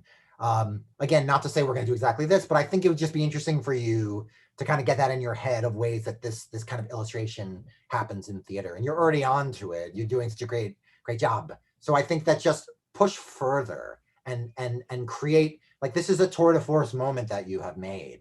And so I think that that you want to just keep topping itself. Does it modulate? Does it pull back for the end? Does oompa, oompa, da, da, da, da, you know what I mean? Like, do we get into a place where it really opens up? But you want actors, and they will, saying basically mouth watering to say, I gotta have this song in the show. And that's what you have written, this sort of set piece. So I just say, go further and allow your imagination to really take hold. Question about that, Tom. So I feel like Kaden and Ayala have really written for a character actor with the song. Yeah.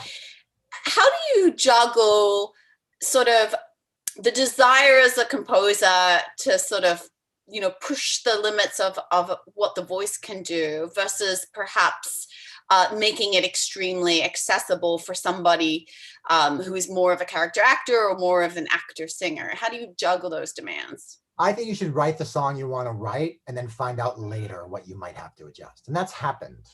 But I think don't feel like you have to. Now look, if you are writing a show for a specific actor and you really, from the beginning, have to make sure that this material lives on that actor in the right way, that can be, a wonderful place to be. And that will tell you what you need to know. But if you're just in a place where you're creating character, you're creating a song, then you can start to say, oh, I'm dreaming of who might play this role. But you also might get into the room with that person and suddenly get taught even more about your song. They'll find new jokes, they'll find new places to go. And that's really a great place to be as well. But I think you're at a point right now where just write the song you want, don't worry about who can do it, who can't do it. Challenge someone. I kind of like it sometimes when the performer will say, sort of scared of this one, because then it's like, well, good. Let's all be scared together. And that's when we'll really discover something exciting. So, follow your instinct. Great. Well, with that, it is 7:37 and we are going to take a 5-minute break. So we will all regroup at 7:42. Enjoy your 5 minutes, everybody, and I'll see you in a bit.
Hi, welcome back.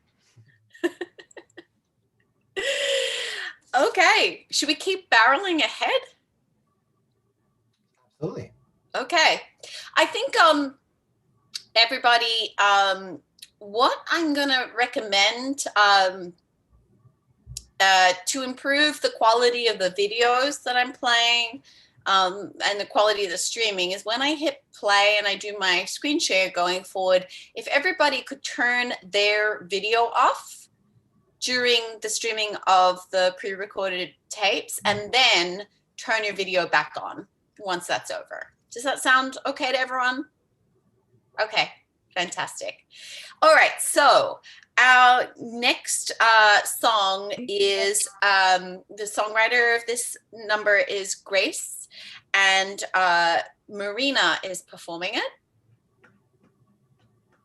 Hi, I'm Grace and I wrote this song, It's a Dangerous World. This song captures the moment when Coraline goes to visit the old Mrs. Fink in her home, and Mrs. Fink warns Coraline of the dangers in the world. This song captures Mrs. Fink's fear of the world around her and the danger she chooses to see in her world. The music also captures her whimsical personality and is being performed by the lovely Marina Shamides. Thank you and enjoy.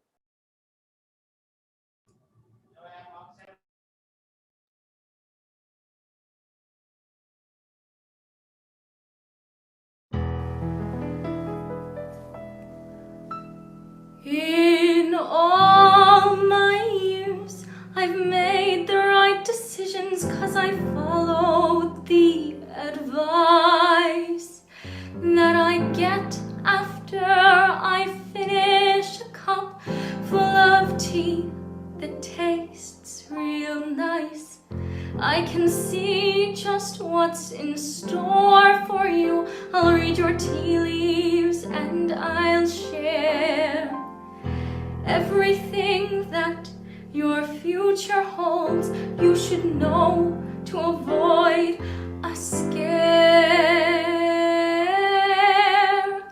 'cause it's a dangerous world. You should be in the know, and I can tell you everywhere you won't want to go. The world may seem very small, but it's not really at all. So hear my words and listen close. There are some doors you might want to open, but they should stay closed.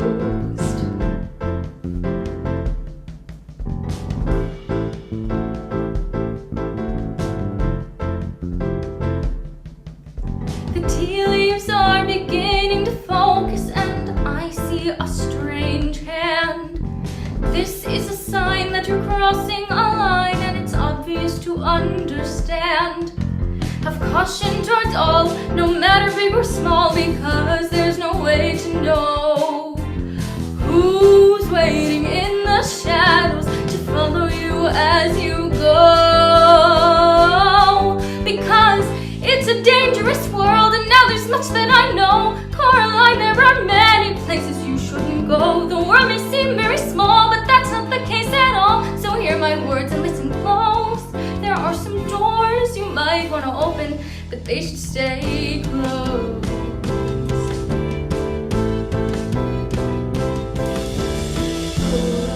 Coraline, you are in great danger. Stay away from perfected places filled with disguised strangers. This world may seem like it is something you know, but in the dark corners there is much that life won't show.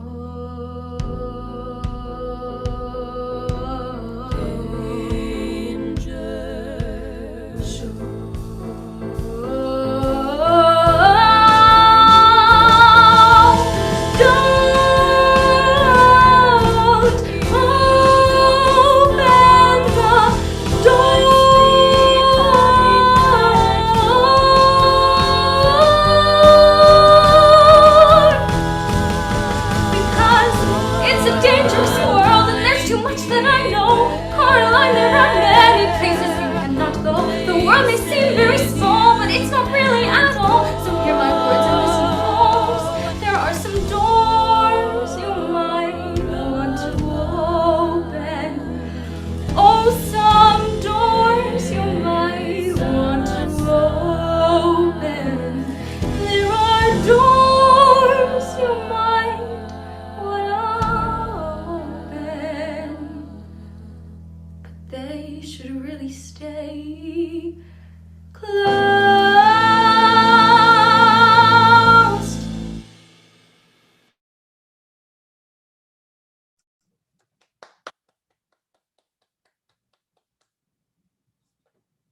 Everyone went away for a second.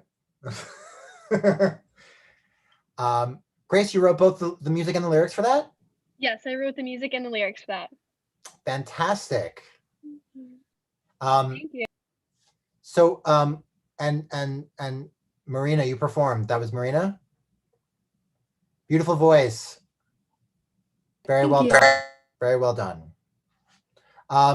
So this is a great moment and a great character to write for, and you have a really great gift with melody and groove.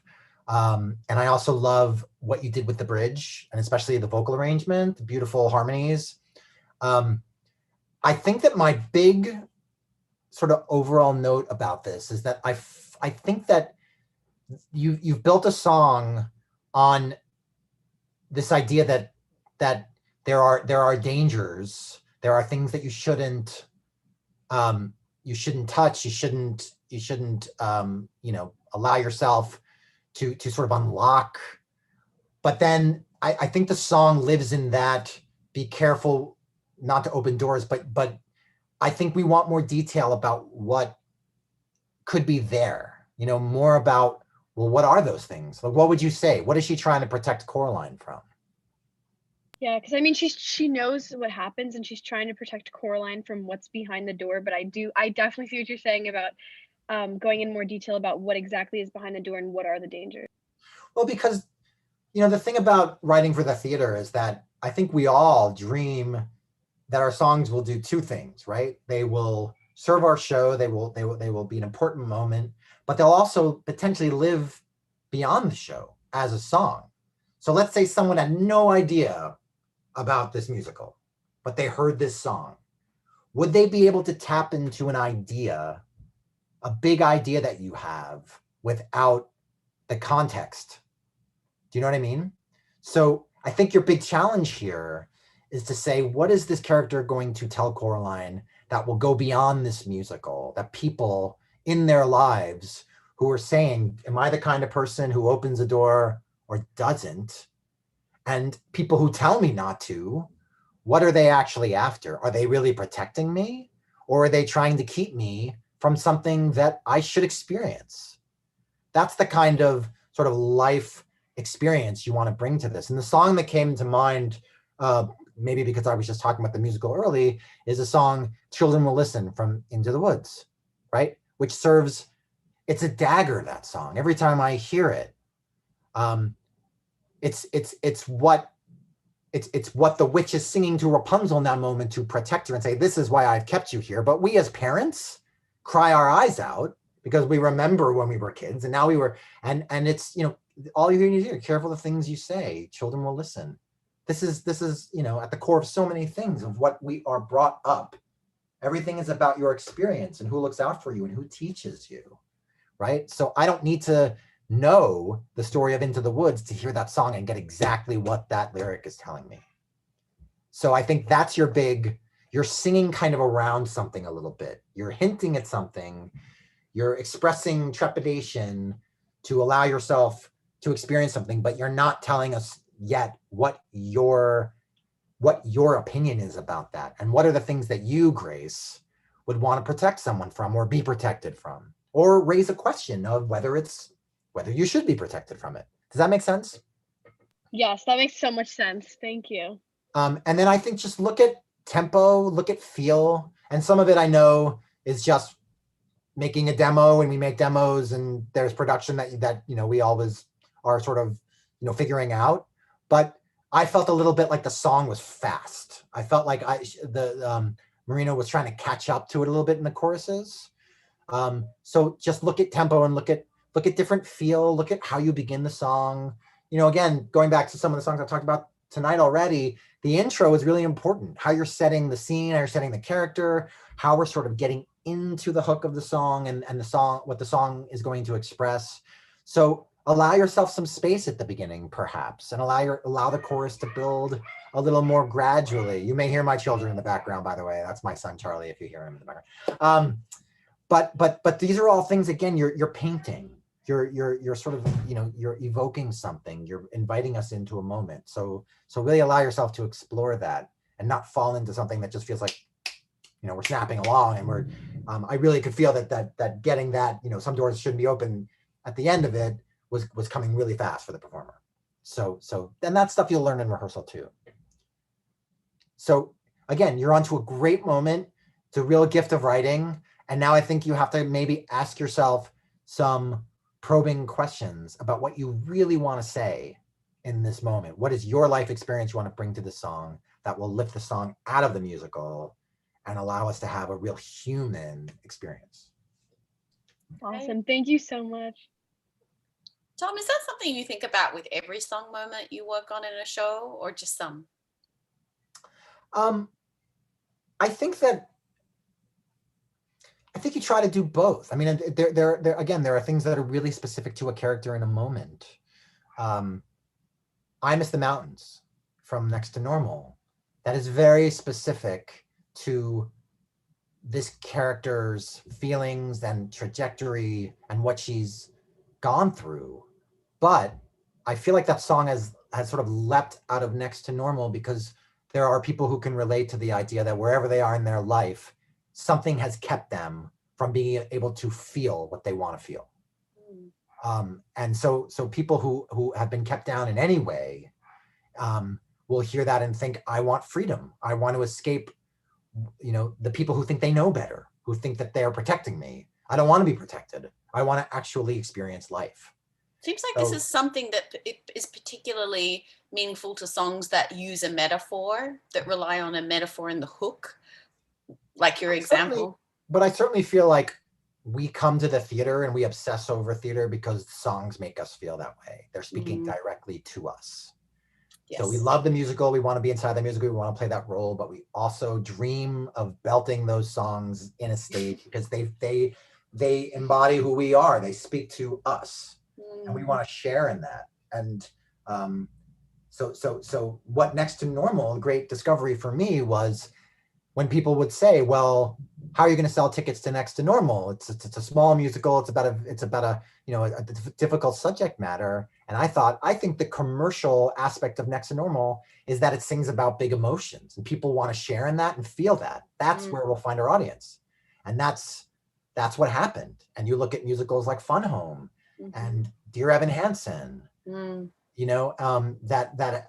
have spoken to that kind of, those kind of emotions that people want to share in, and that we have a communal experience in the theater. So I think that's where I felt like I feel like this musical can be successful and find an audience because people are going to want to be inside of that. Yeah, completely. Well, beautiful job, Grace and Marina. Our next song is a song written by Elena and Julie, and Jade is performing it. Hello, my name is Elena, and Julie and I worked together on this song, which is called Just Like a Dream. It takes place just after Coraline's second night in the other world. She's just experienced like the circus, the garden, the great theater performance, and it kind of starts with her raving happily to her friend YB, but not her actual friend YB, like the alternate universe version of him. Hi, I'm Julie, and our song will be performed by Jade Cook, a student at Harlem School of the Arts. Jade, you want to say hi? Hello. Hi, Jade. We hope you enjoy our song.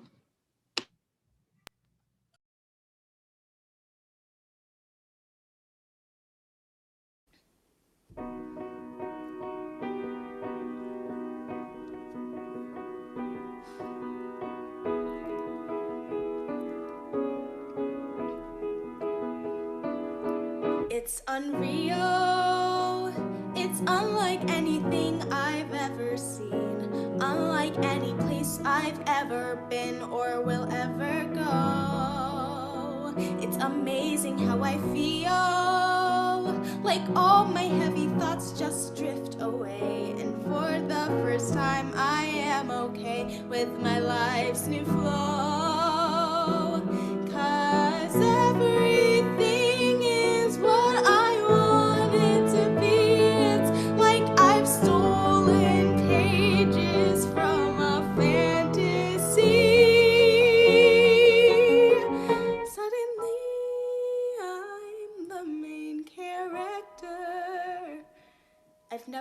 star. I've always been the pesky little daughter so far, but now I'm free, and it's just like a dream. It's just like a dream.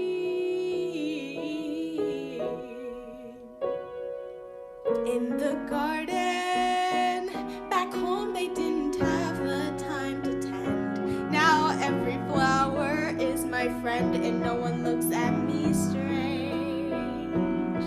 At the theater, back home they never even let me go. Now every day there's a whole new show. It's such a welcome change, 'cause it's colorful and it is all brand new. Just knowing everybody's listening to you. Suddenly I'm the main character, and I become the star, and everything I knew becomes so bright and bizarre. I watch it gleam, and it's just like a dream. It's just like a dream.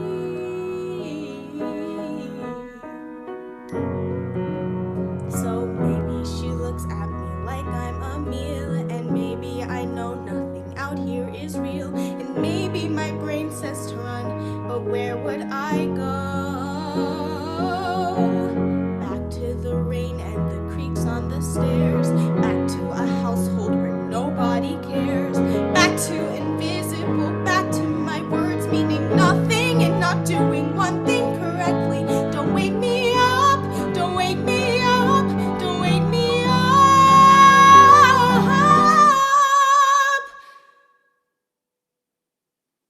In my dreams, I'm the main character. I get to be the star. I get to be the most important person by far. But I wake up and I see it's only a dream. It's only a dream.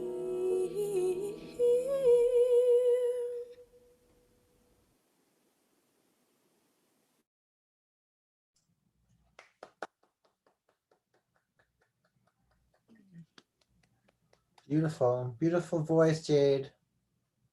Thank you, thank you. It's so wonderful to hear you. Gorgeous, gorgeous, especially the sort of floaty, that beautiful melisma at the end that you did. You know, that was really, and it was very, what was great about it too is that it was so musical. You know, it didn't, sometimes I find that it's a balance about where you want to express that kind of thing, and not have the emotion get sort of pulled out, and you like totally did both. I mean, you expressed something that felt in the moment, but it was so ingrained in what the song was. So that was lovely. Well done. And beautiful song, gorgeous song, really beautiful. You know, it's interesting. I sort of, as I was listening to it, I was sort of asking questions about what the main metaphor you wanted to say was, because you have the dream, and you also have that she's the main character. And what was great is that you found a way to then merge them, and sort of say, well, in the dream, it's the main character. So it sort of answered my question, but I still have this thing that I'm clinging to a little bit, which is I wonder if there's just a bit more clarity to bring to what she really wants to say. Because you can say, okay, it's just like a dream. And I love how you say it, but dreams eventually end, you wake up. But what are the things, a dream can be a bad thing, right? There can be nightmares, there can be bad dreams, there can be, so it's sort of like, for me, I wanted to be a little, that to be built up a little bit more clearly. And then maybe, even though it's great to say I'm the main character, if you're going to land on that in the chorus, is what I felt like, where do you build up to that idea? Because that's, to me, that at least as I was first hearing the song, suggested I've always lived my life as a supporting player. Like that was the metaphor that I was getting. But here now, in this moment, I am front and center.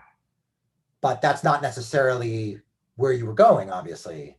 So what do you think? What do you think is the main thing that you want to express that she is feeling in this moment, that what's her catharsis? Well, I think you pretty much got it. Like she's sort of saying at home, I was always the supporting character, as you said, but here in this dream, I'm like the main character of my own dream. And it's like everything I've ever dreamed of. It's perfect, but it's also a dream, so it ends.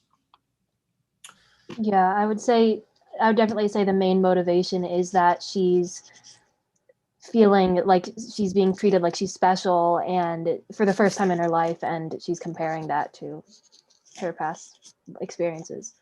See, when you describe that, even though I love the whole idea of dreams and dreams ending, I'm not sure that is where you want to lean. I sort of feel like the discovery of this moment is I'm in my own universe where I make the dream.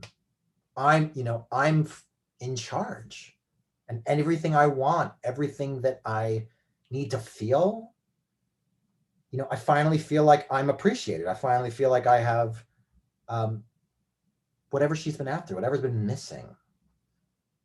But so I know that sort of changes things a little bit, and I don't, you could totally disagree, but that to me feels like more in line with what it seems both of you are expressing. And even though, again, the realization that this is a dream and I'm going to wake up, I think if that's what you're after, then I think that's where that wants to be more clear. Like, I don't know.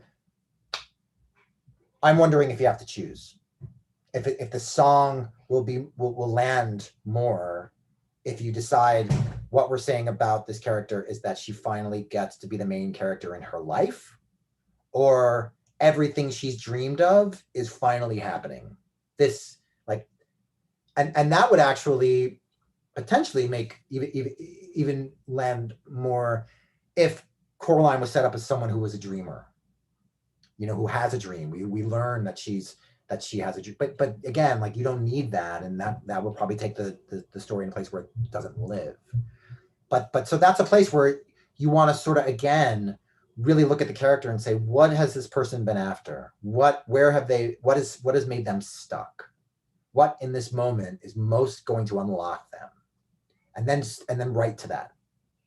And it might be that she wants a dream, or it might be that she just wanted to feel like she was in charge of her life. She wanted to be the main character. The other thing I would say is, and this is something that I think speaks to a couple of other songs tonight. The first song, and again, we're performing, and this is sort of a one-off performance, not necessarily in the context of the show. But look at the introductions.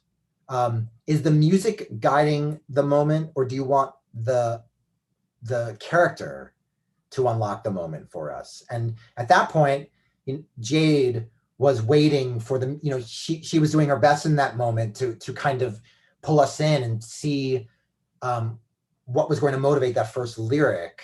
But what if the song just began with chord and lyric together? What's the first thing that you sing, Jade? It's unreal. Right. It's unreal. As opposed to having to build music that lands us in that. Don't tell us that. Let her say that, and a sting. It's unreal. What's the next thing you say?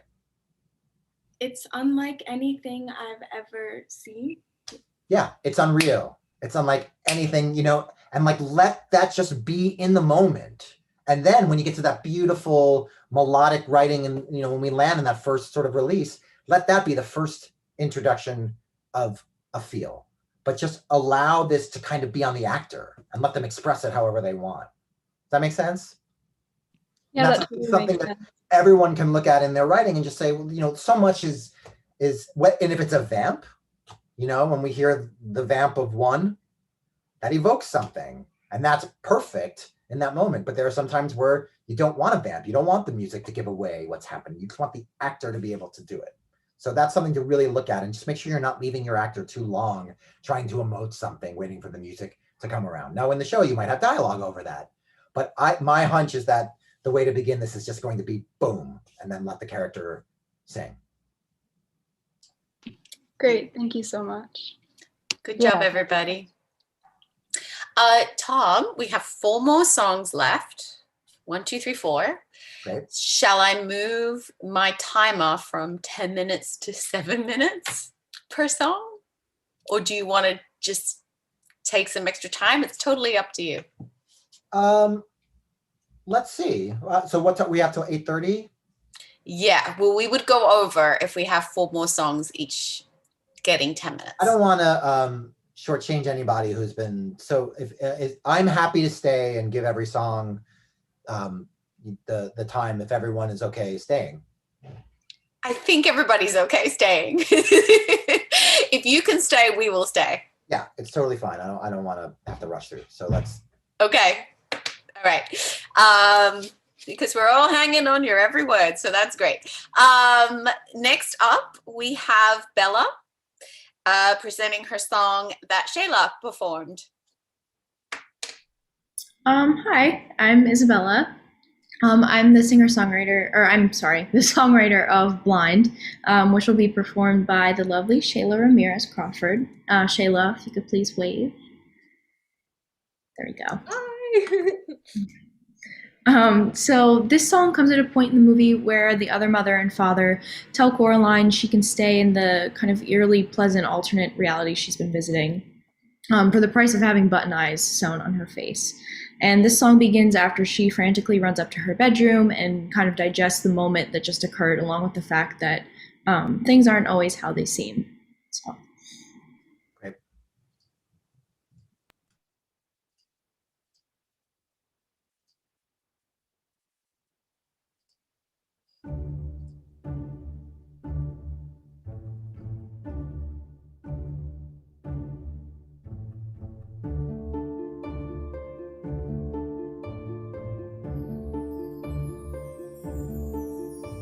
This world was all too perfect, peculiarly sublime.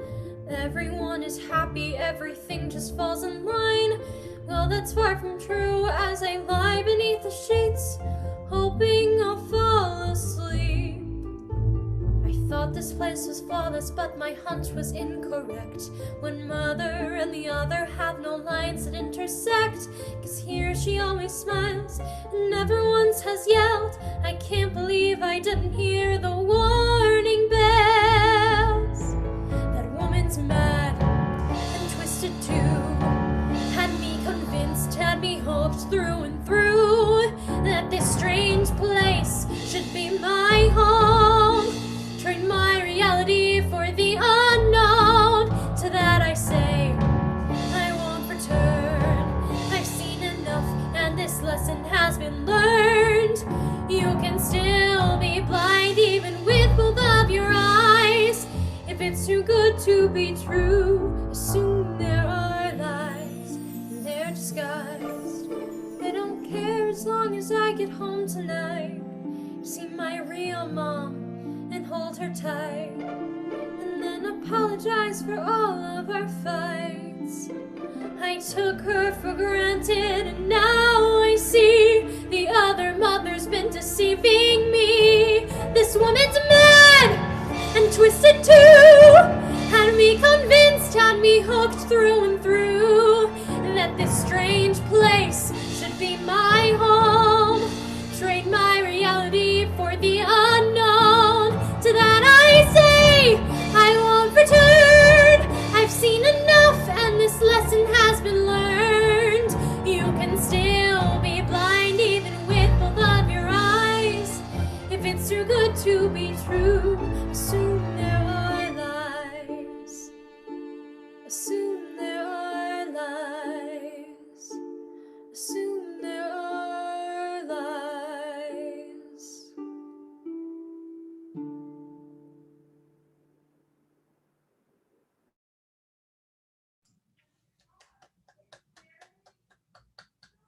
Very cool. Really cool orchestration and music and feel, and beautifully sung. Thank Beautifully you. performed, beautifully sung. And a really interesting, like a cool, interesting dramatic tonality too. The kind of I love the pizzicato string line, and it sort of opens up a world. So I asked the question: what is the main thing here for Coraline to have discovered? That this kind of, place that she's been visiting, this reality that she's kind of like put on a pedestal is not, in fact, what she's perceived it to be. That it's really kind of a messed up place. But in terms of what she's trying to tell us, what she's trying to impart to the audience, what is her philosophy about this? That she didn't see how good her life was at home, and now she's seeing that, things were better with her own family, that she took that for granted, really. So the main thing being, don't necessarily judge the familiar and your family upbringing. Learn to appreciate what you had, because you go in search of something. You go in search of something that feels more adventurous, and then you begin to realize that you had it. But I guess the question is it also that at the end of that is always deception? No, but I think she's kind of been like damaged in the situation where she's like, everything is kind of a flood of emotions, that right now I feel like she thinks that it's always deception. Great. So I think that what you have written, which is really exciting, is kind of a monologue. It's a stream of conscious monologue for this character. And so in that regard, I think that you can start to shift a little bit and start to propel, and she can start to rise in terms of anger, frustration,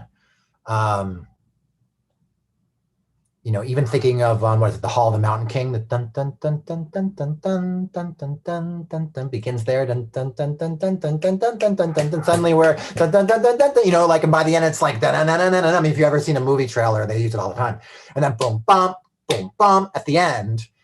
I feel like this is that moment for this character, and she can also, going to her family is a place of momentary happiness for her, but that could even be part of the anger. I'm going to go there. Oh my God, I had it so good. Now I'm even more angry thinking about this. And again, offering us some kind of world philosophy, which I think you're doing, is and the metaphor of being blind. You always think that you're going to see clearly, but you end up just being blind again, right? Something is going to open your eyes, something is going to allow you clarity, and then you end up getting your eyes taken from you. And I think that that's a really strong metaphor and a wonderful thing to live in. So I would maybe go to it a little bit more, not just dropping it in after most of that first section has gone, but how can you build in this idea that I was searching for clarity. I was searching for something that was going to feel, more like it was awakening me, more that it was something I had always been looking for. And now I just realize it was all for naught, and I had it good before. So really digging into the metaphor, really living in that, and then also allowing the song, especially because, again, you've got that sort of metronomic tempo to it. How can you start to push it? How can you start to make her feel a little uncomfortable, make us feel a little uncomfortable, and then allow her emotions to rise so much, and then maybe she gets to a place and then she pulls back from it and gives us sort of a somber coda. I see. Okay. Gotcha. Does that make sense? Yeah, definitely. Thank you. Yeah, it's great writing and a very exciting place to be. Thank you so much. Beautiful work, Bella and Shayla. So our next song, we're in the home stretch now. We have Regine presenting her song that is performed by Dunca, and also Caden created the arrangement. Hi, I'm Reginae, and I'm the songwriter of Sweet Ghost Girl, and it will be performed by Donka Clara. Donka, can you wait for us? Hi. So this scene was written with the little ghost children and Coraline, and how they have like a conversation with her about how the other mother isn't really what she seems. It wasn't what she thought it was. And I hope you enjoy this song. Great.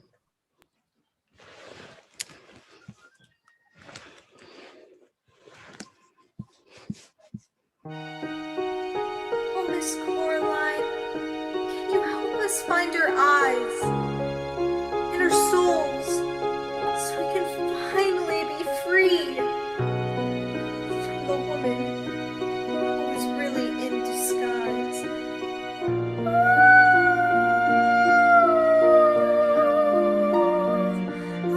Alone we felt the feelings that grew. The more she gave, the more she knew. And we wanted more.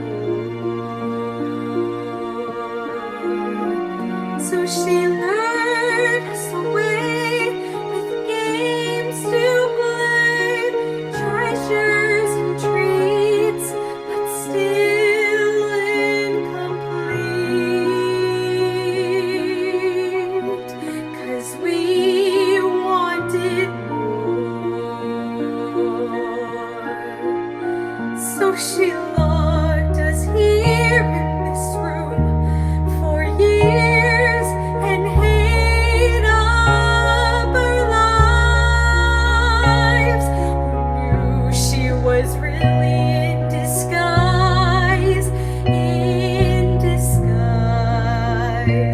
Who knew she was really in disguise? She can't keep you here forever. Not if she wants to win your life. Beating her is your only chance. If you win your escape, it isn't you she will take. And you can find her eyes. She hid them. Be careful. Don't let her trick you with her lies. She said she loved us, mistress, but she was really in disguise.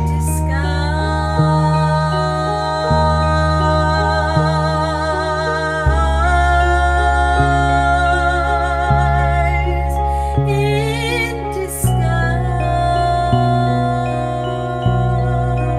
Who knew she was really in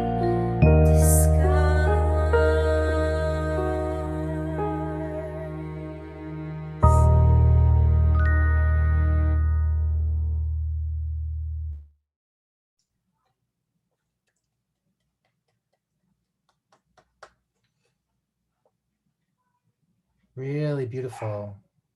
Again, beautifully performed. And it's a gorgeous song. Wonderful writing. Will you do me a favor? Will you read the lyrics? Donka, can you read the lyrics first? Sure. Okay. The lyrics are, alone we felt the feelings that grew.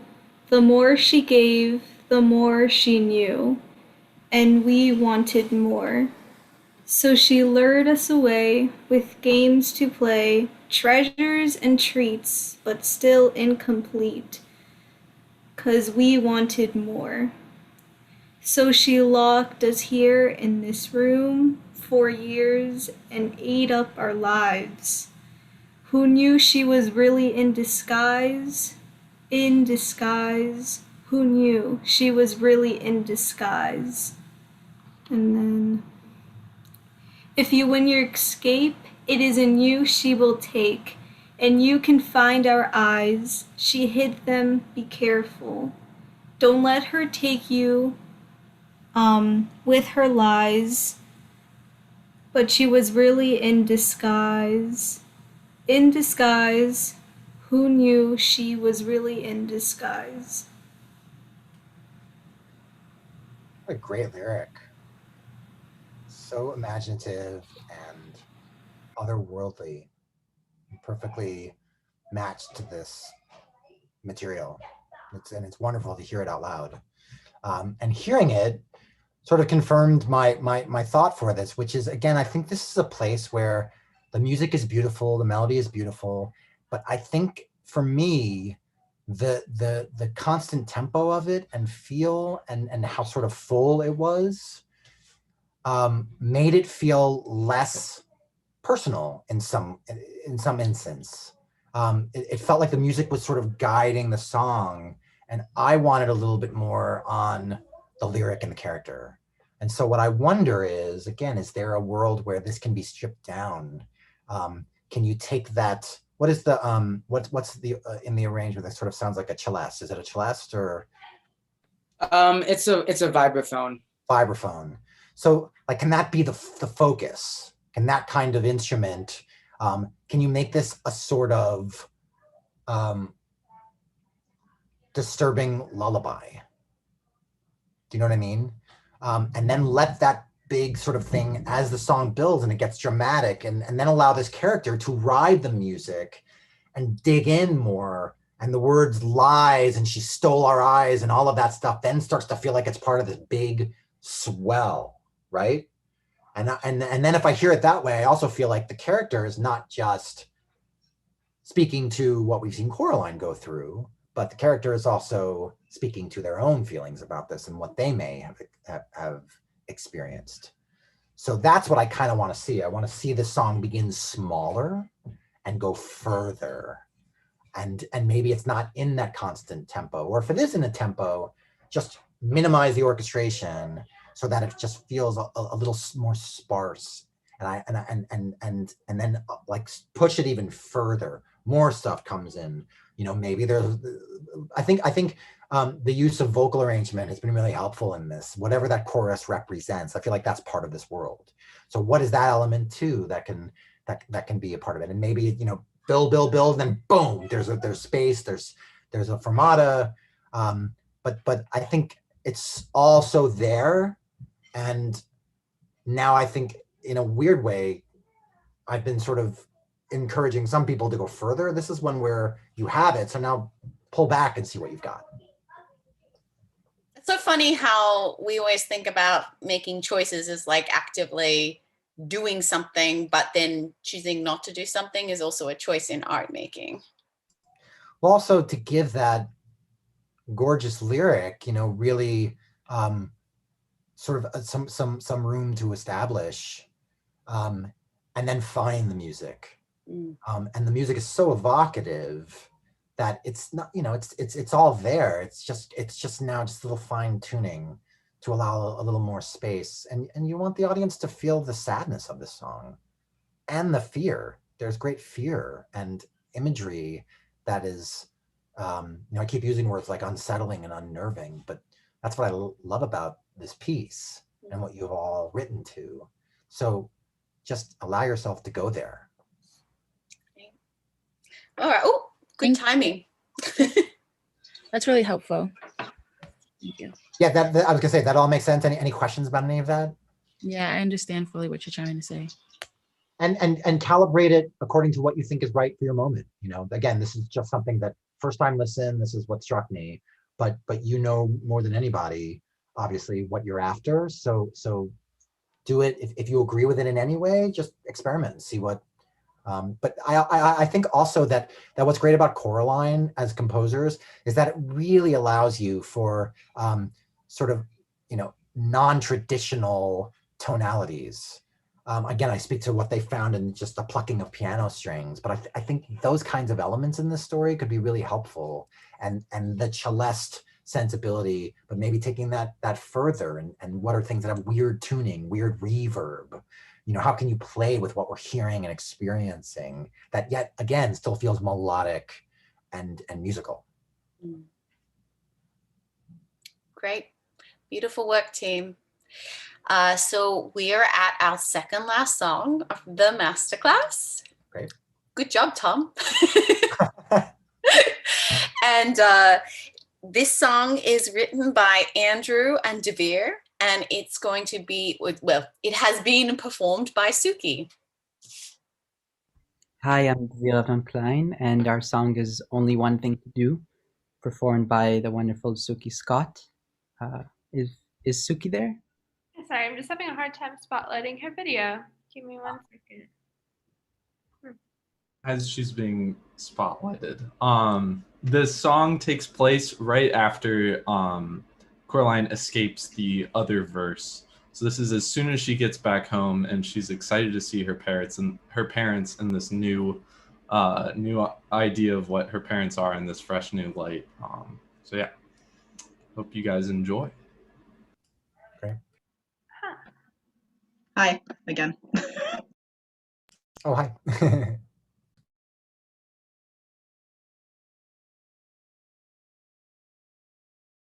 I'm home.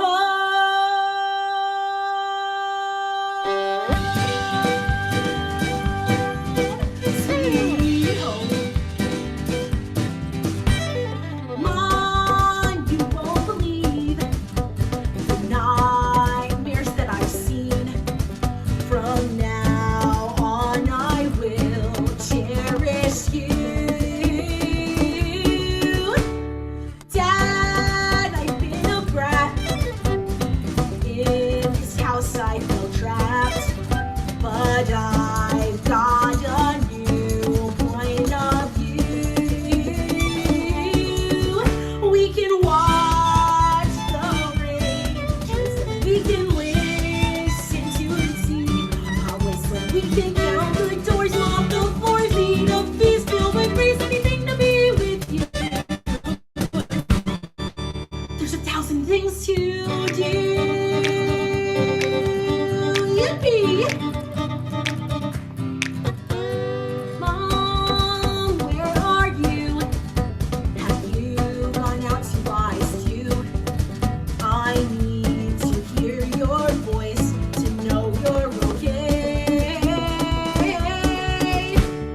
Dad, please pick up.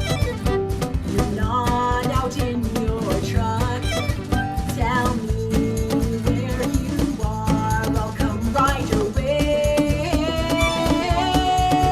I don't need all these clothes, just your warm hugs. But if you have to work, I won't hurt you. Success is my happiness, anything to be with you. There's 1,000 things to do.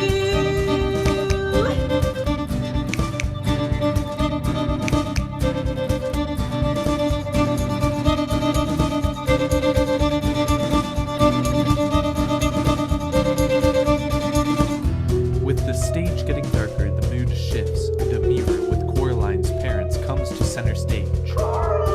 Mom, Dad, are you locked in the mirror? I can hear your voice, but I see your face. Why can't you come out? You're getting hazy. Stop screaming, it's driving me crazy.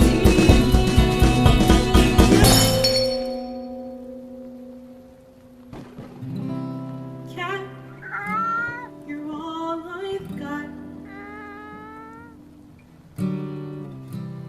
Did you witness this awful plot to kidnap my parents in broad daylight?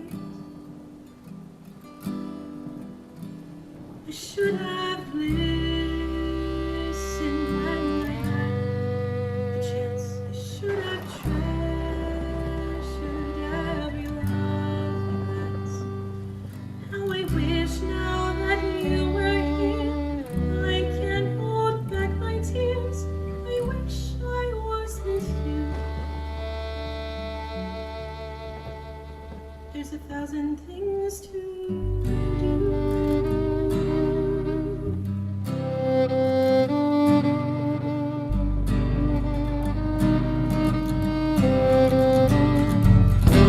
Dad, you taught me to pull through. Now I need to be strong for both of you. Gotta get back in the line of fire. Gotta step up and walk that wire. I'm gonna go and I'll be prepared for what may come. I've got my satchel and candle, this candy piece and puppy please. I wish I was with you. Only one thing to do.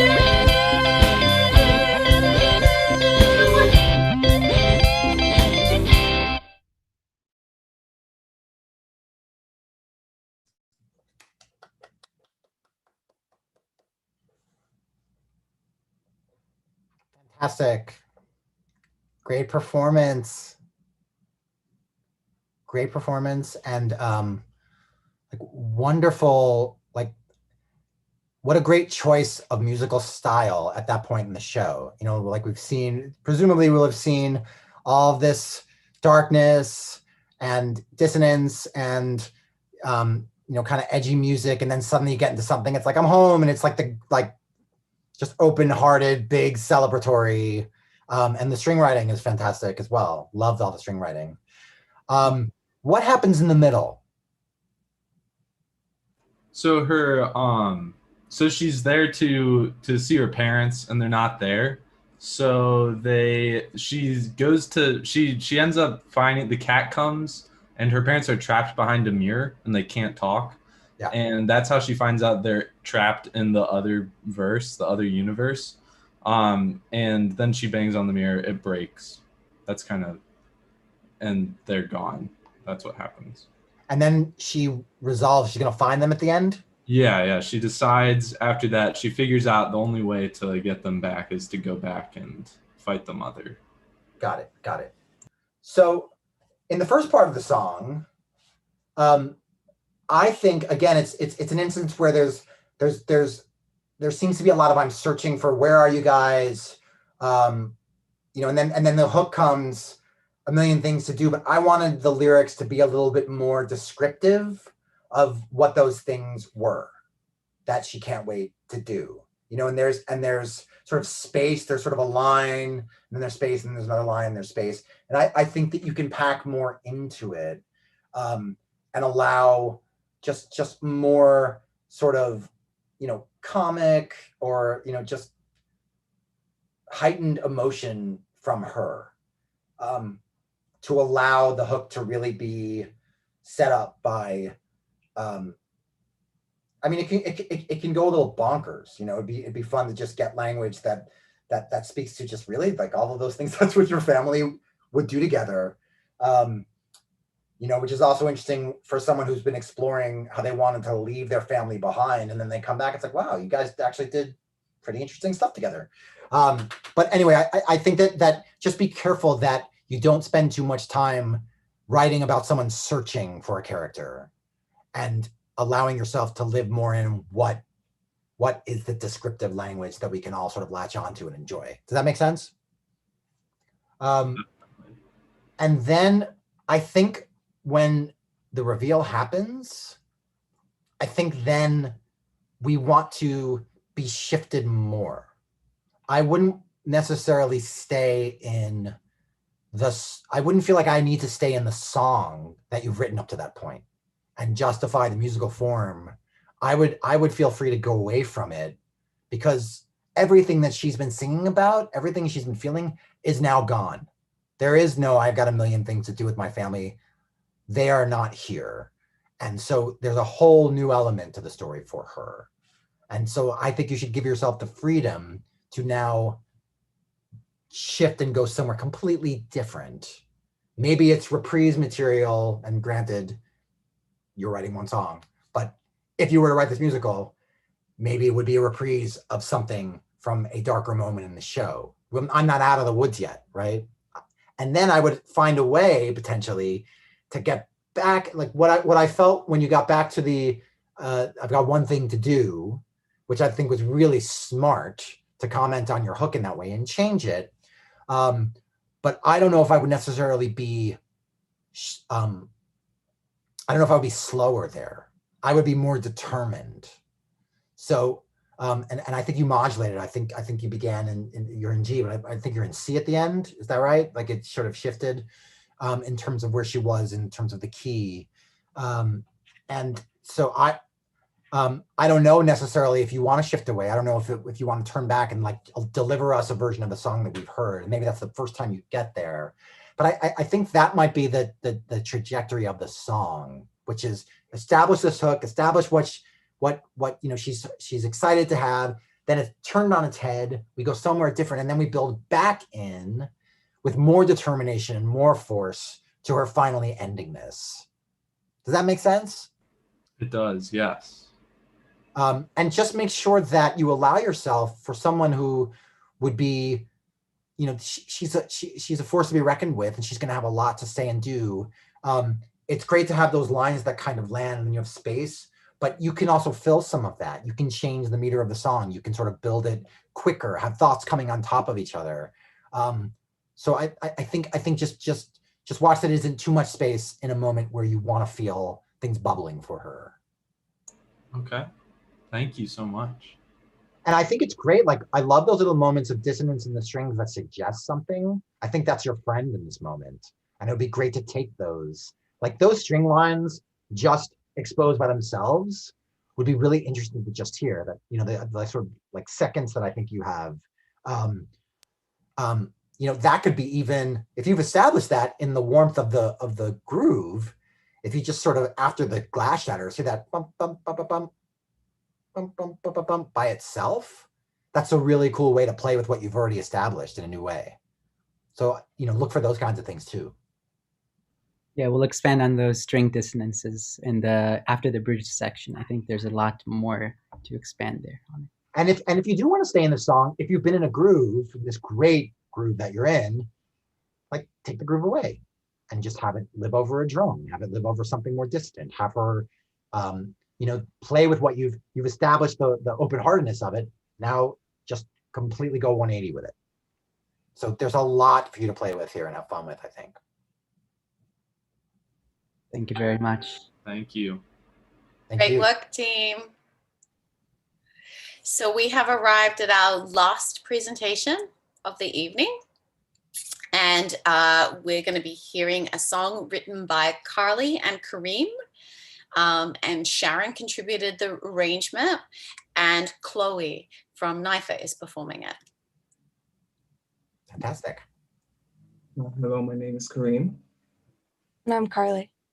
And we are the songwriters of Mother's Lament, written and arranged by the absolutely amazing Sharon. Our song is written from the perspective of the other mother, as she's pleading for Coraline to stay during their final encounter, their final fight, as Coraline is attempting to make her final escape.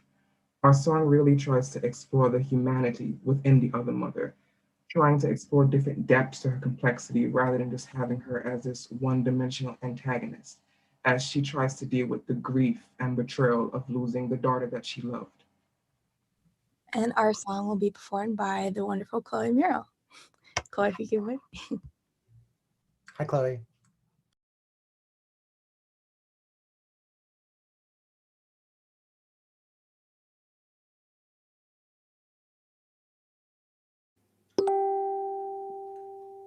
Stay here with me, grasping onto your fantasies. You'll love it here.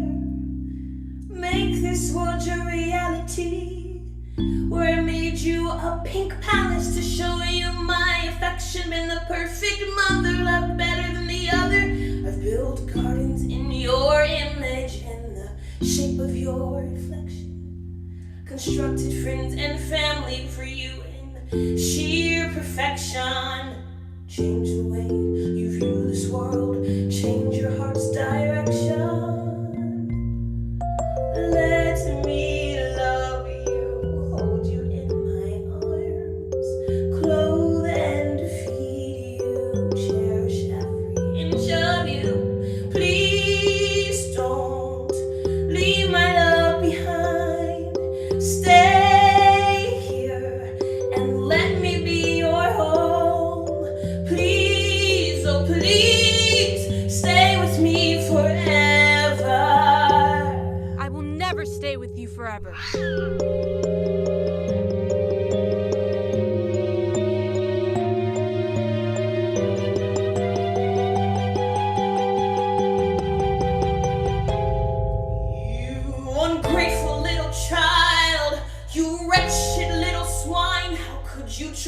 your mother so when I've been nothing but kind?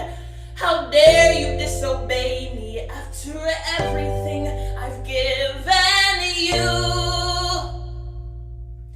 You belong to me, you should be grateful that I love you. Saved you from your pathetic life and built to you a heaven.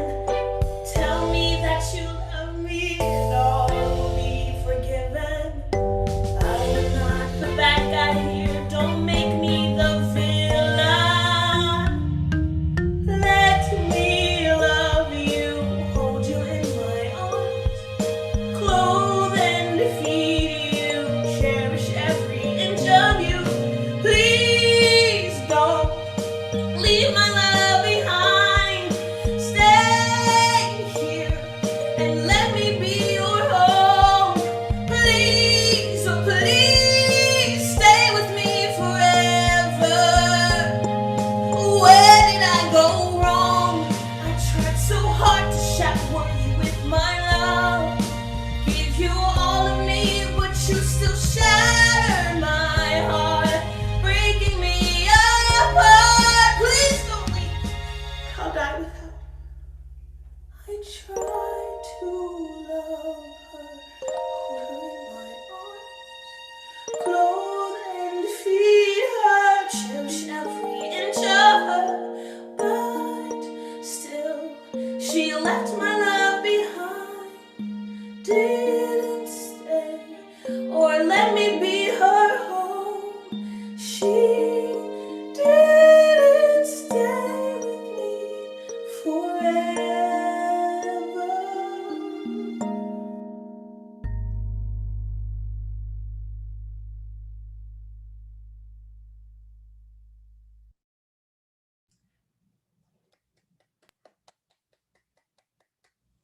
Beautiful, beautifully sung, gorgeous. And again, great writing and a wonderful impulse to write the song. It's a really smart and very theatrical and emotional moment to write for. And you write beautifully. So congratulations. Love hearing it. So I have a question. Having sort of now lived through the story, what to describe the other mother, what would you say about that character, just in terms of sensibility, in terms of what they embody, they evoke, what they give off to the audience? So what would you say the main adjectives to describe the other mother are? I think she's desperate for love, and she shows it in all the wrong ways because she's desperate, and she resorts to the worst methods. And do you think that this character, even though they are craving love, do you think that it comes to them in a sort of traditional way, in a healthy way? No, not at all. Not at all, right? So that's the opportunity that I feel like you can really take in this moment, to create a kind of, again, I keep using these words, but like it's a love song, but yet you hear it and you think, this is not right. This, even though what they're expressing feels emotional, and would you go with this person? Like, do you want the audience to root for Coraline to go with this person? Right. So that's the kind of, I think that's what's really juicy at the center of this assignment, this exercise, which is, how do you write something that is emotional and that we can, again, tap into and feel, but also can speak to the story of, no, Coraline, no, like what they want. I mean, think about it. You can think of, there are relationships that we all know are not healthy, in all different ways, right? So this is not a healthy relationship, and you want Coraline to get out of it. The other thing that really dictates this is it a basic electric piano that you're using? Oh, it's actually like the celeste in the lower octave, I guess. But it comes off as electric piano. That's what and to me, the brightness and shimmer of it feels a little earthbound, you know, and I think that I think you want to go for something darker, because that quality to me doesn't have any threatening nature to it. I don't feel danger for Coraline. I would take Coraline's I would take her retort completely out of it. I don't think that we need to hear "I'm not going with you" in the middle of the song. I think let the song be the statement, and because you don't need to hear it comes off as recitative for other mother to say, "How dare you? I've done this." I think she's also said that a little bit in the beginning of the song. So we, you know, we're not necessarily hearing anything poetic that the rest of the song has been in. It feels a little like it's a scene suddenly. And I think the song, as I was talking earlier about sort of economical, like where do we cut? Where do we feel like, what is the song's main purpose? The main purpose is to have this last final plea from the other mother for Coraline to stay. And we are supposed to be given the feeling that this is not right, that there's something dangerous in it. But yet it wants to be heartfelt and true to the other mother's character. So I would say don't bring in anything that's gonna knock her off the place that she's in imparting this. Let just the whole thing kind of be this song moment of convincing Coraline to stay, and then allow at the end of this, because it's also more powerful, I think, if we've had this statement and we also are like, what is she going to do? You know, like there is some emotion in what we've just heard. And then it's more of a, I've heard your whole thing. I'm not, and then let the scene, let the back and forth of after all I've done to you be dialogue. I don't think you have to sing it.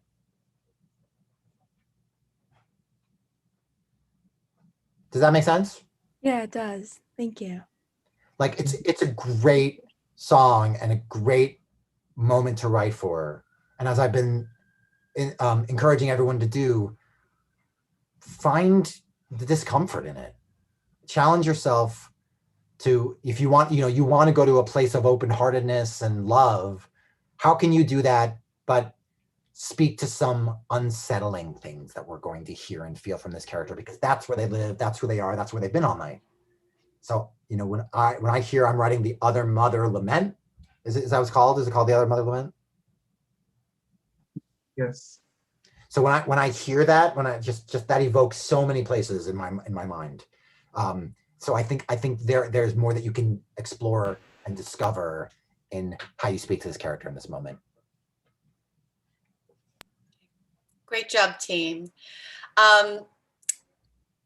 This is a great note to end on. I wonder, Tom, sort of as our final beat of the night, is there anything you sort of want to send our students off with? Any thoughts or just any takeaways you want to leave us with?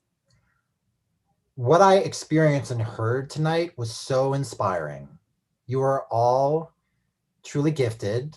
You are all, you already have this wonderful voice, and it's exciting to see all the possibilities in front of you.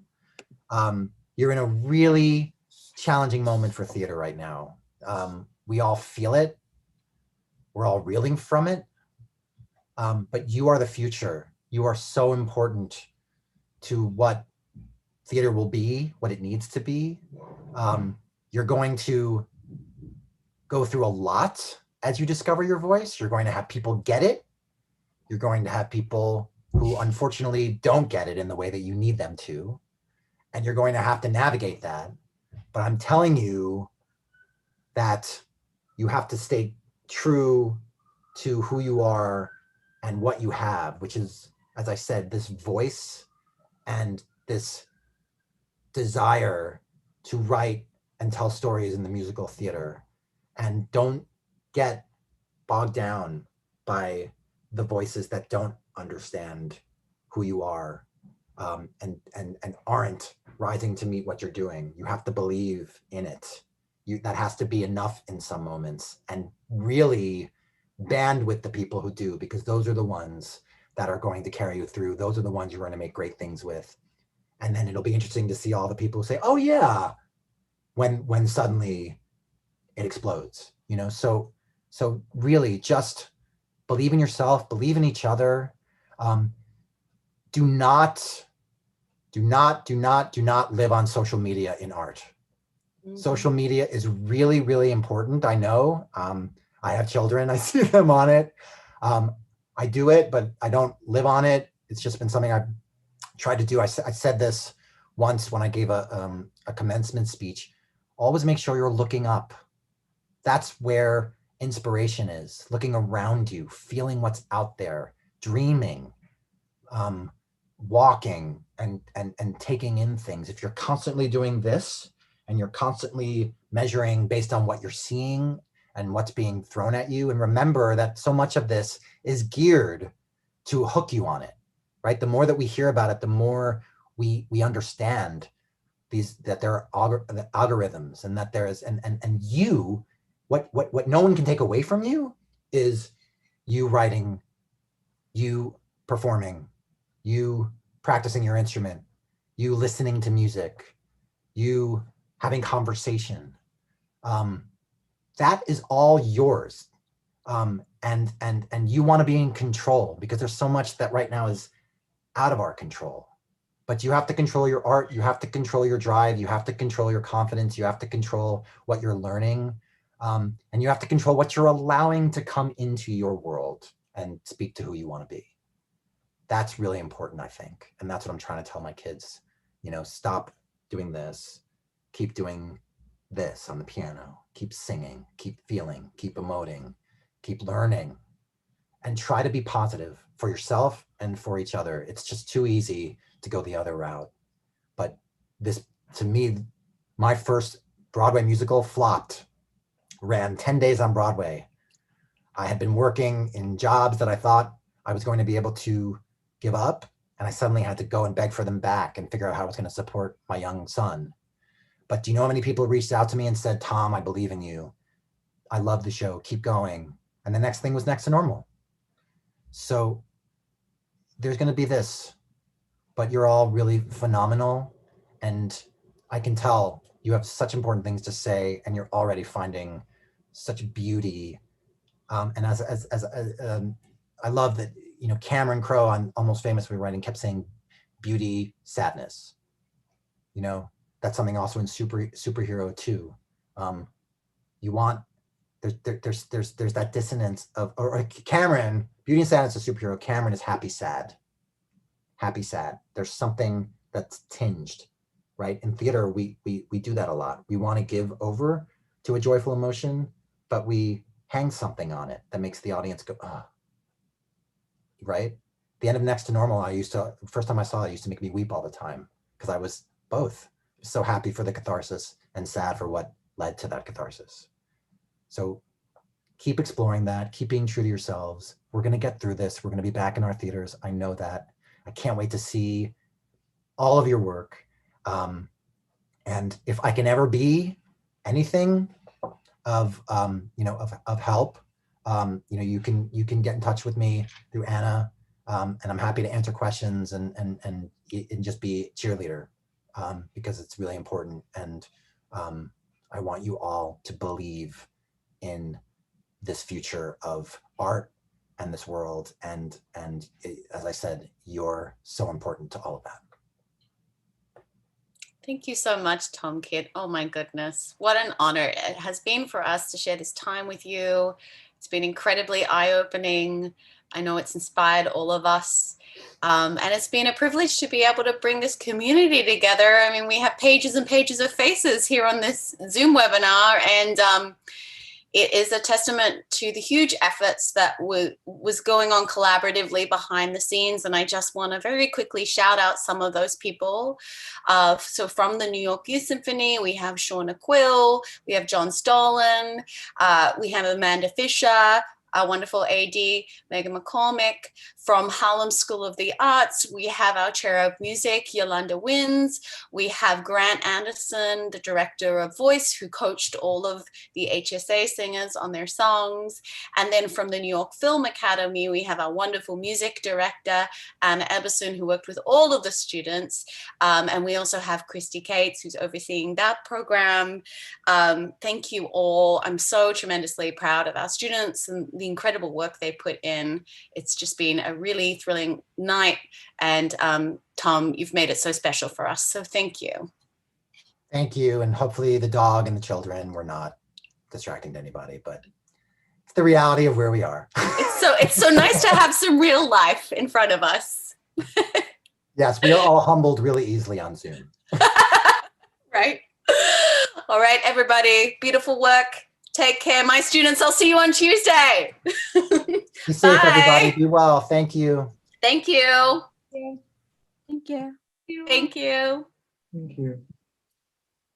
Thank you. Thank you so much. Bye.